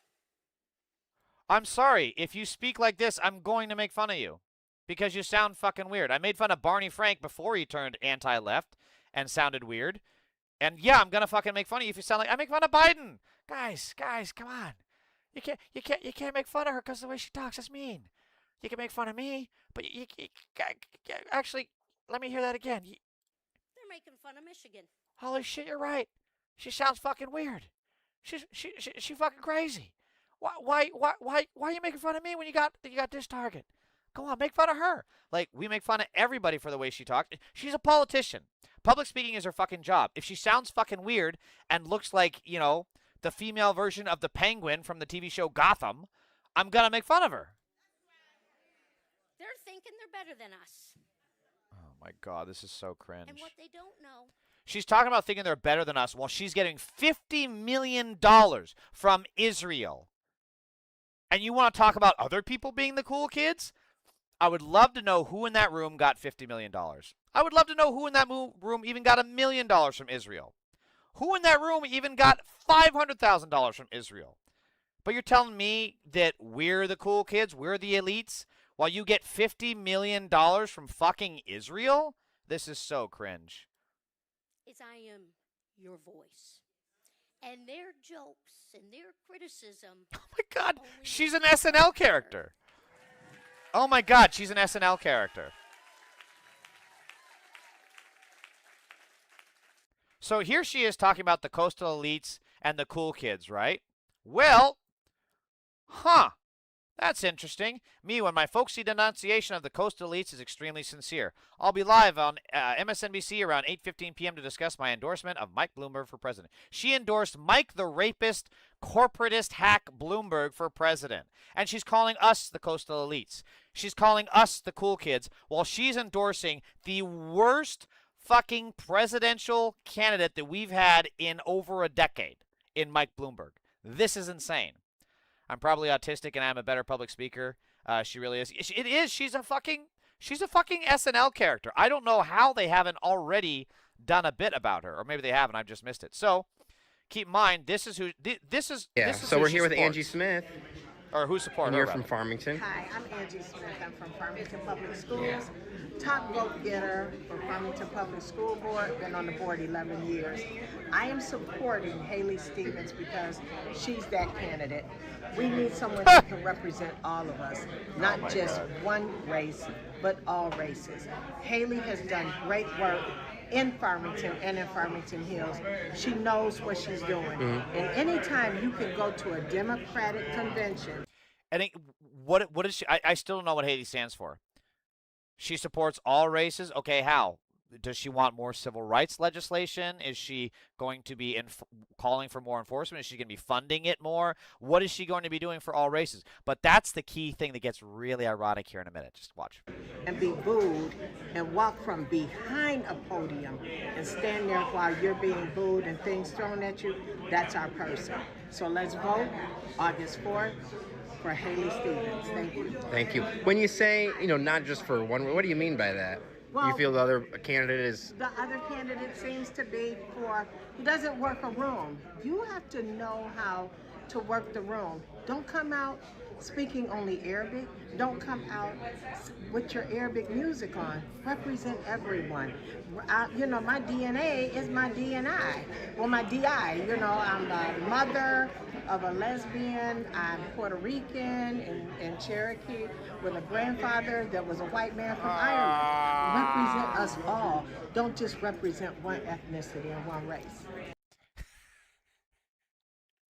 She needs someone that represents all races, and then she uses Abdul's race to attack him. When has he ever spoken only Arabic? I actually don't even know if he does speak Arabic, to be honest. But again, like nothing. When did she say anything about here about what Haley Stevens stand for, right? Is Haley Stevens going to expand your health care? Is Haley Stevens going to tax the rich? Is Haley Stevens going to call for abolishing ICE? No. It's just fucking word salads. Because Haley Stevens stands for nothing because she'll take money from every single corporation, including Israel, a foreign fucking country that is our enemy. But hey, at least she's not Arab. At least she's not one of them Arabs. And also, can we just say for a moment the fucking irony of a black woman wanting to target a guy over a race? Like, bitch, do you understand the irony here? Do you fucking understand the irony here? The same shit she's doing is exactly what Republicans would do to her. Not only is it what they would do to her, it is what they are doing to her. It is what ICE is doing right now to Latinos, to Latinas. It is what ICE is doing to anybody that does not look like me. And then when people like me show up to protest, they fucking shoot us like they did to Alex Petty. She is doing the same fucking race bullshit that Republicans do. How is this acceptable? How is this the future of the Democratic Party when Muslims and Arabs are not welcome in this fucking party? How is this acceptable when you target Arabs, when you target Muslims, when you target people that don't look like you, who are being targeted by the very same people that would target you because you look like you and not like them? How is this acceptable? This is fucking insane. Equare says she's bullshitting. Yeah, 100%. Oh my God. Yeah, I know, Deb. This is fucking insane. So, we're in hell. We are just in hell. Where's the bit? Did I move that fucking tweet? Where the fuck is it? Oh my God. I must have closed it. Oh wait, no, it's probably... Oh, that's what I did. Here. So, Haley for Mission, Abdul defended you and made a statement condemning attacks against you. Keep in mind, this is true. So, Abdul had a press interview with Jake the Zionist Crapper. I think it was last week, because I don't fully understand the substance, but apparently there were some people that were attacking Haley very viciously and very rudely, crossing the line, which I would never do, for the record. But they were attacking her. And again, I attack Haley Stevens mostly for her policy, but also, I mean, come on. You're going to be a politician, and this is... My governor! But let's be real. You're going to be Melissa fucking McCarthy? I'm going to fucking make fun of you. Come on. So, Abdul gave a very clear statement saying that this kind of violent and hateful rhetoric against her is not okay, and it's not acceptable, and if this is what you stand for, I don't want you. We are here to talk about Medicare for all and how Haley Stevens is failing us in favor of Israel, blah, blah, blah, blah, blah. So then Jake Tapper had to throw that in his face, and he went, he pulled up a statement by a video of Abdul El Sayed making fun of the way she speaks, because she does speak fucking weird, and then he also talked about her policy. And Jake Crapper tried to throw that in his face as some kind of weird-ass fucking gotcha. Like, and he did stand up for Haley Stevens. And why, as this person says, why can't you do the same when it comes to nasty and vile Islamophobia? Are the statements of this woman something you support? Why should Muslims in Michigan vote for you? And keep in mind, Muslims are a pretty big representation in Michigan. They're actually a very key factor why Kamala did not, yes, Killer Kamala, Holocaust terrorist herself, did not win fucking Michigan. Update, Stevens spokesperson Eric Wolk tells me Haley disagrees with and disavows his comment. Her campaign is about bringing Michiganders together, not dividing them. And no, this doesn't count. A random spokesperson going to the press to give a generic statement does not compare to what Abdul did for her. I fully agree with this. People are making fun of her voice, and he personally put out a lengthy statement. This is disgusting, vile, gutter racism, and this is all she can say. I'll make fun of her voice. I don't give a shit. Abdul can condemn me all he fucking wants. I'm going to make fun of her voice because she does sound fucking dumb, and she's a horrible public speaker. And frankly, if you're going to work in politics and you sound again, like... Okay, some of you have seen, there's those cool kids. Like the weird character that they cast for New Girl that has to be weirder than Zooey Deschanel? Yeah, I'm gonna make fun of you. It's my fucking job. Democratic Party is turning into the OG Republican Party? Yes, they are. I'm glad you said that, because last week I said we're in an inflection point. We're about to be, like, during the last, oh Christ, I can't remember the term, but there was is it a paradigm shift? I think that's what I said, a paradigm shift where the Republicans in the 60s converted to Democrats and vice versa. I think we're about to get into that phase right now. So then we also have Democrats like this. Do you support the Green New Deal? No. Do you support Medicare for all? No. Do you support DC statehood? Yes. Do you support Puerto Rican statehood? Yes. Do you support defunding the police? No. Do you support abolishing ICE? No. Do you Okay, I need no more. Do you support abolishing ICE? No, I'm done. I'm done. John Ossoff belongs nowhere near. This is 100%. Any poll that has John Ossoff or Gavin Newsom is more likely to win a general election over AOC as a junk poll. Well, I don't necessarily know about a junk poll, but I'm telling you right now, any Democratic Party, if the Democratic Party supports someone like Newsom or Ossoff and they become the general, Lori Calvin, welcome back, and if they become the general election nominee, I will not vote for them. I will not. And more people should think like that. Because the Democrats need to understand if they're going to put up people who will not abolish ICE, a terrorist organization that is raping children in the concentration camps that they run and getting them pregnant, you have no idea how to govern. You have no idea how to meet this moment, okay? This is World War II moment, and rather than getting Churchill, you're trying to run Chamberlain again. And this is not the time nor the place for that bullshit. So Elon Musk had an absolute dumpster fire of an interview with The Economist. Nonsense. Elon, you have, Thank you, Lord close Kaufman. I to appreciate that. 250 million followers on X. Yeah, because You say things like, popular guy. quote, 'Cause civil I'm a war in popular Britain guy. is inevitable. Oh my just God, a so question cringe. of Current trends, when. yes. I mean, when were you last in the UK? A few years ago. Exactly. So I live there. I'm there the whole time. That is Yeah, nonsense. you live in a cloistered existence. No, I don't, actually. And the numbers. The trillionaire who admits he's never been to the country he's talking about in years is talking about a reporter being cloistered. The dude who has to have literal chat GPT, or I guess it's called Grok, confirm his Nazi views is talking about another person being cloistered. The irony of this is just, irony is, oh my God. Irony is so dead that iron itself is going to go out of existence. We're not going to be able to build anything metal. We're not even going to be able to iron clothes. Irony is so fucking dead. Also disprove what you say. What numbers? All the numbers about crime. London is a much safer city than any city in the United States. Violent crime in the UK is not where you think it is. In fact, it's coming down. You have painted, and because you have so many followers, so many Americans believe it, a kind of view that Europe and the UK are kind of, overrun with terrifying Muslim immigrants. There's rape on every corner. There's a sort of civilizational I destruction. haven't said any of those things. If you have He said exactly that. Large, this guy is insane. And rapidly growing group of people whose beliefs are antithetical to Western beliefs, at some point there will be a reckoning. The largest growing population that does not comport with Western beliefs and are antithetical to everything American are billionaires. Billionaires are the biggest people that are completely incapable of adapting to American society. They are. They refuse to obey our laws. They rape children. They steal everything from our taxpayer treasury and leave absolutely nothing for us for healthcare, roads, fucking food, anything, education. The biggest and growing number of people that are incompatible with Western values is Elon fucking Musk. They will try to implement their views, and those who oppose it will oppose it, and that's what you call civil war. I don't think this fucking creepy motherfucker wants to find out what a civil war is like. I'm just saying. I don't think this doughy fucking flesh-filled dude in a Terminator jacket to cover up his flab wants to see what's going to happen in a civil war. And obviously, this is the trend.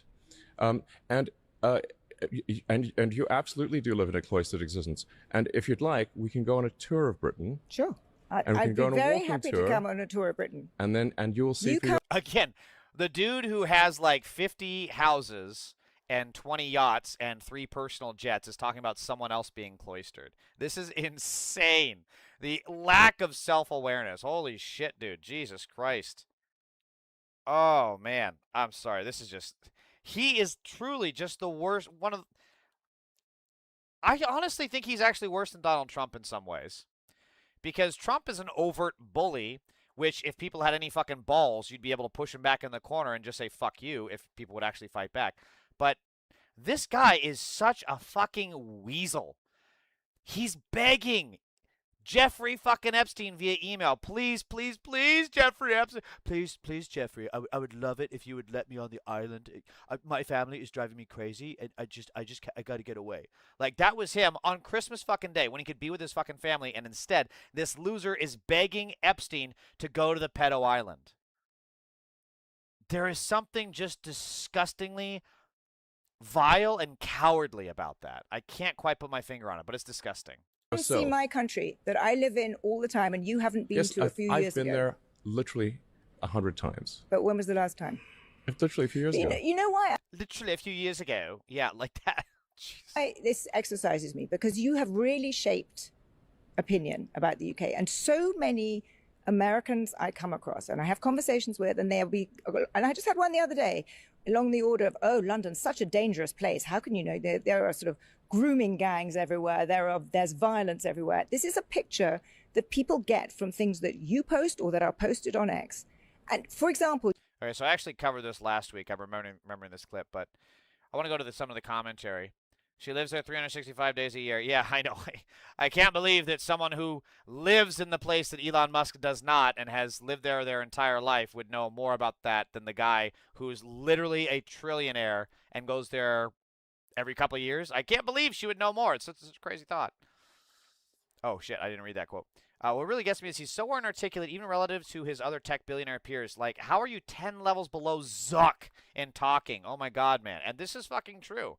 He is such a bad public speaker. You can see why his popularity tanks the more he's in public. I mean, some people do loathe you. Yes, some people do. But do you understand why? Do you think what you're doing is helpful for Western democracy? Maybe some people do loathe me. And that's probably true. I don't care. But the fact that, as you pointed out, 250 million people follow me is that I think a lot more people actually like me than don't. And half of those people are bots. And of the, you got 125 million left that actually follow him. A lot of them are just simply people following him to keep up on the news. Because, again, they're journalists, they're activists, they're organizations, this, that, or the other. And they needed to see the next stupid fucking pedo thought that comes out of his mind. So, it's just... And also... Do you understand how pathetic it is to measure your popularity in Twitter followers? Wait, did he call it Twitter followers? Or no, he just said followers. Okay. I got a Cybertruck gang. You hate me now?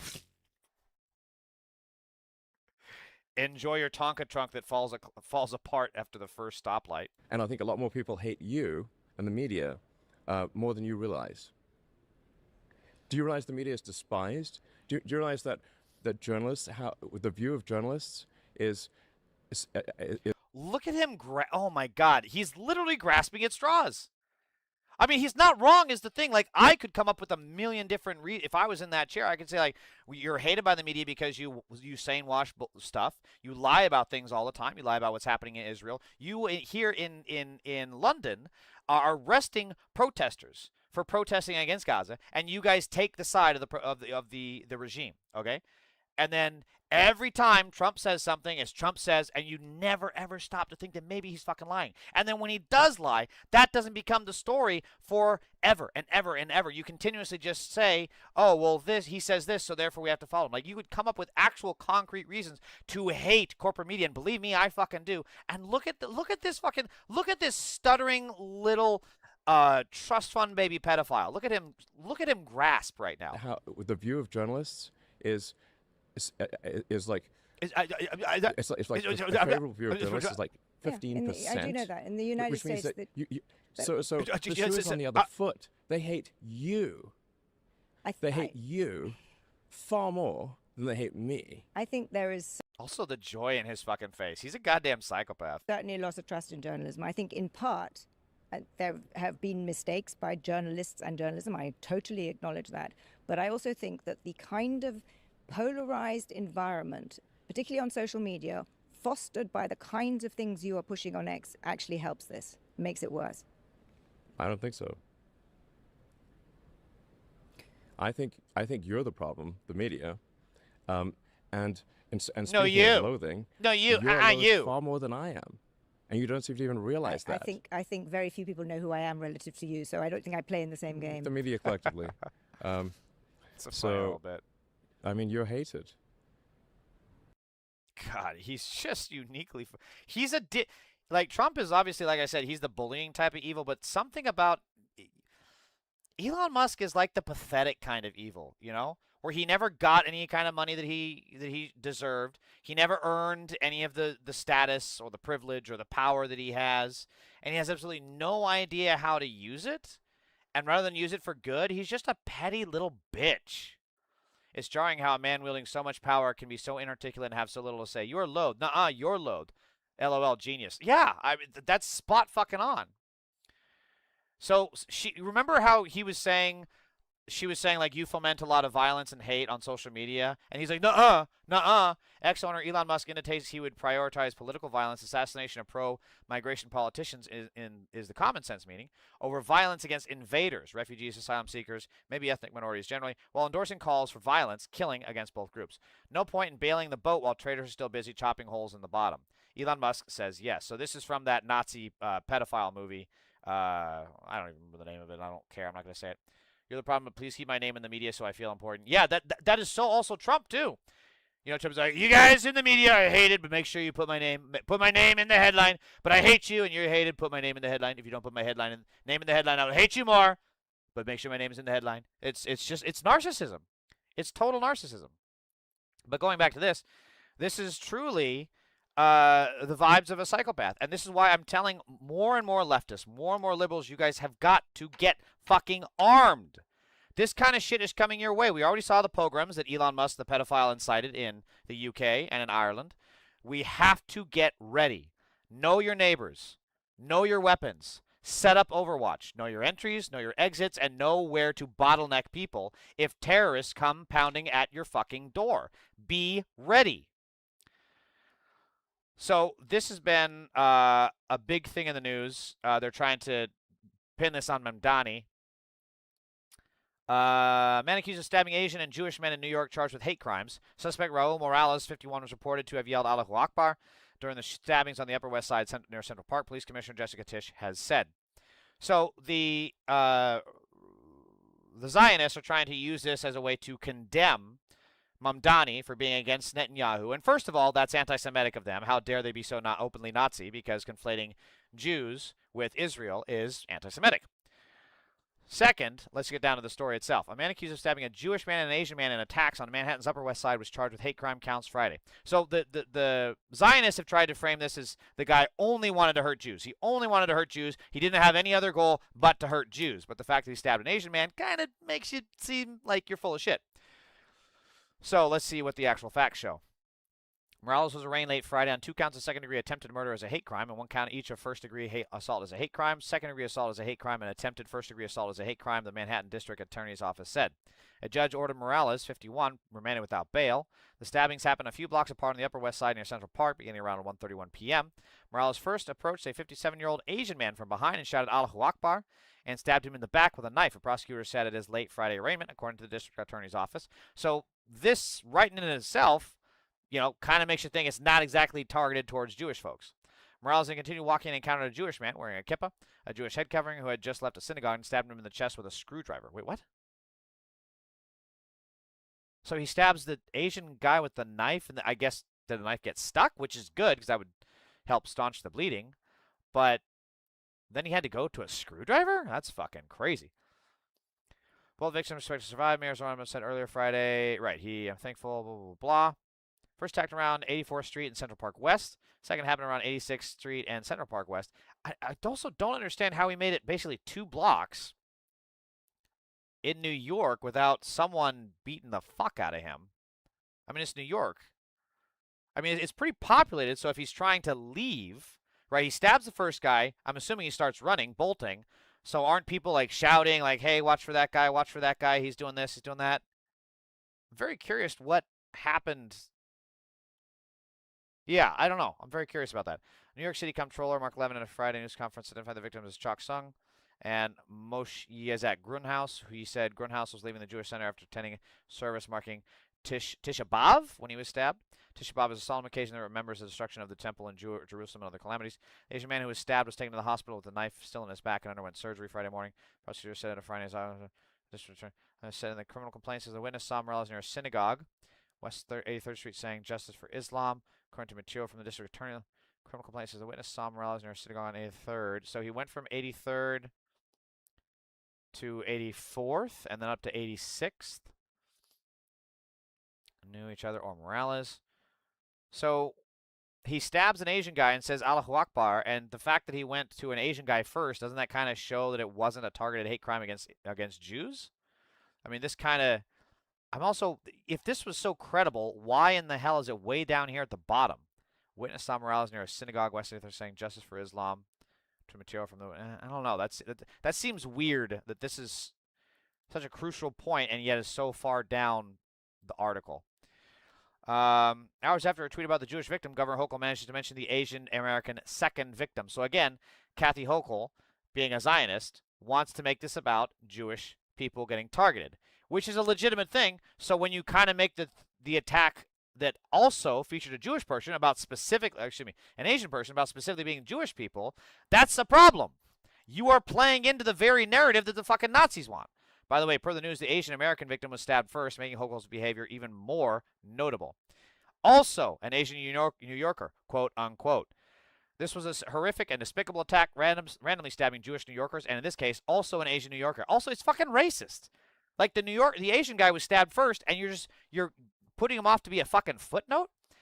I tell you, no one exposes racism in this country quite like Zionists. I mean, don't get me wrong, obviously the Nazis are really fucking racist, but second only to Zionists themselves, who will literally take the first victim of a stabbing attack and completely erase them from the talking points, like as Kathy Hochul did. Or, when it doesn't fit their narrative, it becomes, hey, Jewish people are in danger. Also Asian people, I guess. Shucks. It's fucking despicable. Clickbait, yeah, there's absolutely a clickbait factor here. I don't really know if... I'm kind of tired. I don't know if I have the time to cover these things, but essentially, a fake news accusation against Pete Hegseth got his son taken away from him. So then they had to clear their name, and of course it turned out to be complete horseshit. And my understanding is we don't know who the guy... Oh, fuck it, I'm just going to cover it. Why not? Apparently the Jewish guy was more important. Well, he was important to their narrative, right? Which is what they want to continue on, because they want to build this narrative. Oh, I can't read. I thought this was a gift link. Okay, it is a gift link. Yeah, they were trying to... Motherfucker! They're trying to build a narrative about... The Zionists are trying to build a narrative that because Mamdani is targeting Netanyahu and Israel, and therefore hate crimes from against Jews are on the rise, which is complete horseshit. Hate crimes have been against Jews have been on the rise since Trump. And Zionists are making it worse by equating Judaism with Israel, which is exactly what the Nazis want to do, because that's exactly what they did in the 1930s. The fucking propaganda outlet, Der Stürmer, the Nazi propaganda rag, would specifically target Jews convicted of crimes or, accused of crimes, and it would then use this one person, to then paint all Jews as, pedophiles, rapists, thieves, murderers, whatever. That's what Der Stürmer was trying to do, which is exactly why it's so fucking dangerous, not only to conflate Judaism with Israel, but also to try and paint any of these religions. Like now, because the guy said Allahu Akbar, they're going to try to say, oh, now we have to, all Muslims are a problem. This is so fucking dangerous. The same way that, the Emmett Till stuff, right? With Emmett Till, they said because he whistled at a white woman, all black people are rapists. We cannot let that be conflated. The only time it can be conflated is when it is statistically accurate, which is that straight white Republican men are more likely to be rapists and pedophiles than any fucking immigrant. That is a statistical fact. Someone alleged that Buttigieg and his husband were molesting their kids. Yeah, it was total bullshit, and it probably came from a MAGA pedophile who actually molested their kids. He wasn't white enough. Yeah, apparently the Asian guy wasn't white enough. And then, this is also why the hate So we're talking about a hate attack against, which it is a hate crime, by the way, against the Jewish guy in New York and also against the Asian man. They are absolutely hate crimes. So this also is a hate crime here. Berlin Pride was disrupted after someone drove their car into the crowd. The march has been canceled and the event evacuated. Heavy police presence is there. That's the danger, and this is the danger of hate. And I wish that I could end on a more upbeat, positive note. But unfortunately, the news sucks, and the people causing the news, writing the news, and trying to rebut the news and maybe change the narrative, like the Democrats need to abolish ICE and, fight back against the Nazi pedo regime, are cowards and losers who won't do it. So we don't have a lot of happiness to go off on here to sign off with. However, I do, as always, have some fun little clips from Instagram, which I will share as soon as I close all these fucking tabs, because otherwise it's going to freeze on me, because my computer is apparently running out of memory. Mass shooters, that too. So let's see if we can refresh this one real quick.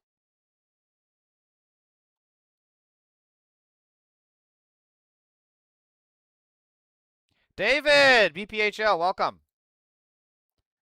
See, then the problem is, even when I pull this up and I delete all, I don't know why it's so bad like this.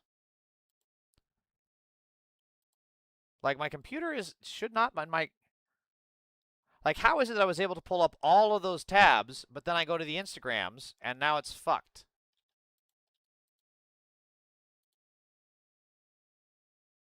Okay, hang on. Maybe this one will work. Let me try this. So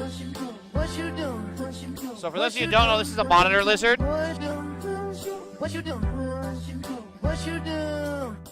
This is a monitor lizard, a.k.a.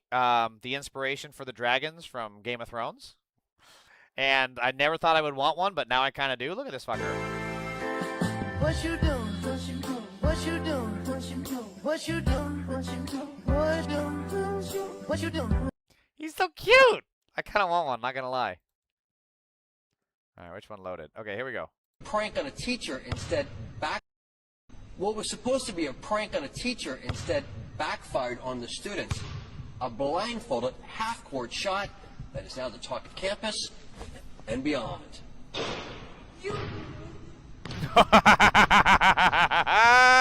That is so fucking cool, dude.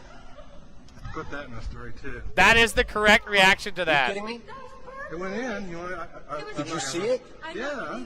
Is that on tape? Yeah. That was perfect. You are kidding me. I'm going like this so I can get the goal in the background. It went in. That is the correct reaction. He's so fucking flabbergasted. Did that really I love go that. in? Yeah, it went in. Even he can't believe it.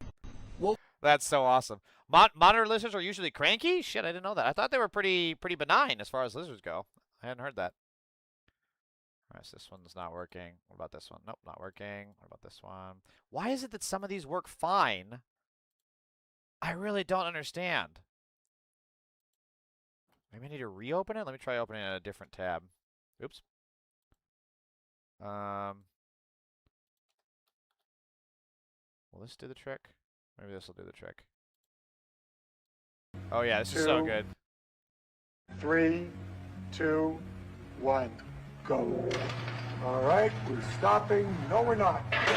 3, 2, 1, go.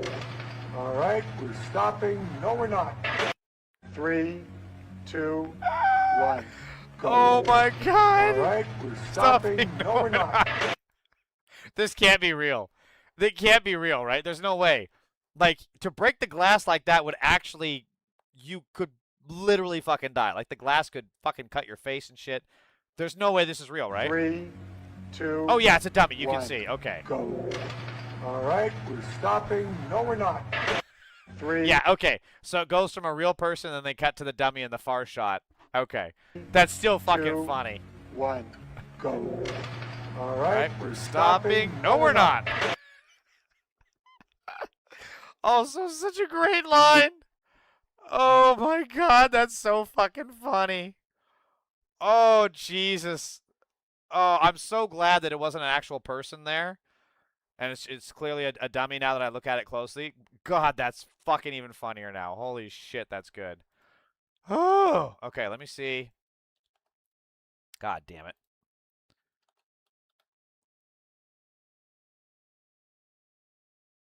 See, this is وراك جبال ما تحكي لي الالهام بعمل الما بينعمل لو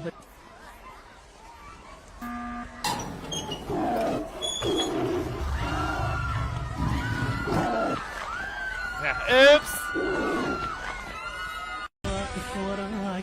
I mean, I don't care how big this dude is. These guys have... It's the same thing with men to think they can fight a bear. You guys have no idea what you're dealing with. These creatures are so incredibly fucking strong. It's unbelievably deceptive.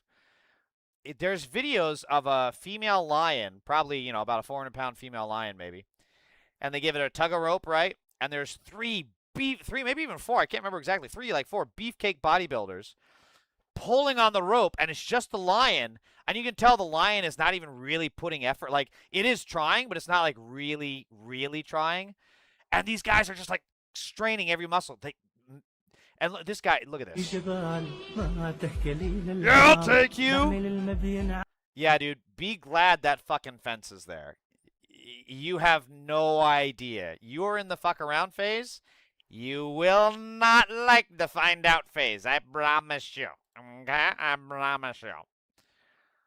I think this is the, let me see. I think this is the one I just watched. God damn it. Oh, this is a good one. Okay, hang on. So let's delete this one. Is a bit more like... Now, you know you've got the space station right up there. That... it's doing gravity. You know, the Soyuz is a bit more like... I wonder, like, now, this you has know got to you've be got the real. space station right up there. That... it's doing gravity. This poor guy. This poor guy, like, just gets back to Earth, and he's like, oh, man, that's right. Stuff doesn't float out here. We don't float here. Or I guess it'd be, we don't float here, Georgie. If he ever... What if they did Pennywise in space, right? They did Jason Voorhees in space. What if they did Pennywise in space? I don't remember what this one is here. Oh, yeah, I love this shit.